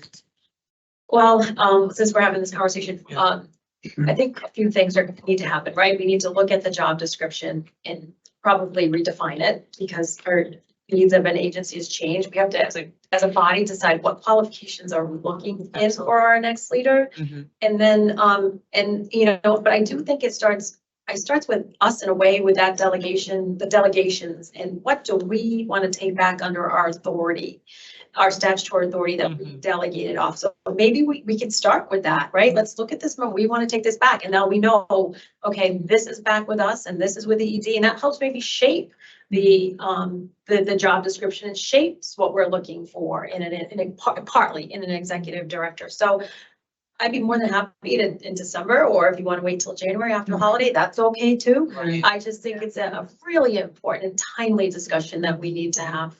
Yeah, absolutely. Yeah, I agree. I think my way of thinking is that whoever, and this is when we get into a conversation sort of about the job description and the person that we need in this role, is that there's still a possibility. We don't know if we will be here 2-3 years from now, where those delegations remain or are reverted back. So I guess the way I'm thinking through this is that we still need someone who is capable of handling those delegations, regardless of what we decided as a commission and the iteration that we're in now. So I continue to see it as two different things. One is, you know, the ED, the description, understanding where we are as an agency, and now that we understand sort of what that role entails, and then a delegation conversation. So I still, Yeah. but I say at least for the December conversation, I think that I'm aligned in thinking that needs that, it's immediate. We need to have that conversation front and center when we get back together. Mhm. Okay. And even to Commissioner Camargo's point about succession planning, right? Always, you know, we have to have these deep conversations. This is a moment in time. This is an opportunity, and now's the time, you know, we should address some of these things. Yeah. Yeah, thank you. Are folks open to taking the time to sort of look through all that information and then have the conversation in January? The delegation. mean, yeah, Yeah, I don't know. I don't know. I think, I will know by next month, for sure, by our Okay. next meeting. Okay. So I mean, our agenda's not up yet. We're obviously it's having a not up yet. discussion. The way I'm thinking about this is I want to, of course, talk to our chief people officer, but also general Yeah. counsel. Exactly. And so there are other things in my mind that have to happen before I can, solidify sort of where I see things, because I want to make sure I have a really clear picture of what we're dealing with and sort of, I know our general counsel has a lot of experience on boards and commissions. I want to, make sure I gain your opinion and your legal analysis on a few things as well. Okay, so with that, yes, please. Towards the recruitment process. Sure. So I think one of the things that we could do as the CPO, I could create a framework. And I can do that in collaboration with general counsel on our recruitment process, what it would look like. It would be a draft, but at least it would set a baseline for you for your discussion. And given that I've had experience in recruiting higher level positions, I could quickly develop a framework for you that, you could kind of take a look at, and it would provide you with a little bit of a guideline, as to what the recruitment process would look like. How to set goals, how to develop the new job description for the new ED, and, many, many other components. I can provide that for you. That would be helpful. And I know this might be, I'll go a step further and add something to that. If you can have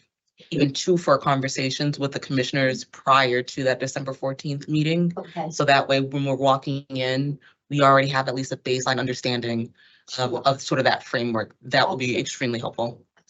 Okay. All right. With that said, I think that concludes our discussion for the day. Our next meeting date is on, I've memorized it, December 14th. That will be a full agenda. At this point, I will ask for a motion to adjourn. I'll open it up to any of my fellow commissioners. Thank you, Commissioner Camargo. Is there a second? Second? Seconded by Commissioner Roy. I'll now call the roll. Commissioner Camargo. Aye. Commissioner Roy. Aye. Commissioner Stebbins. Aye. The chair votes aye. There are 4 in favor, none opposed. We are adjourned until December 14th. Thank you so much, everyone.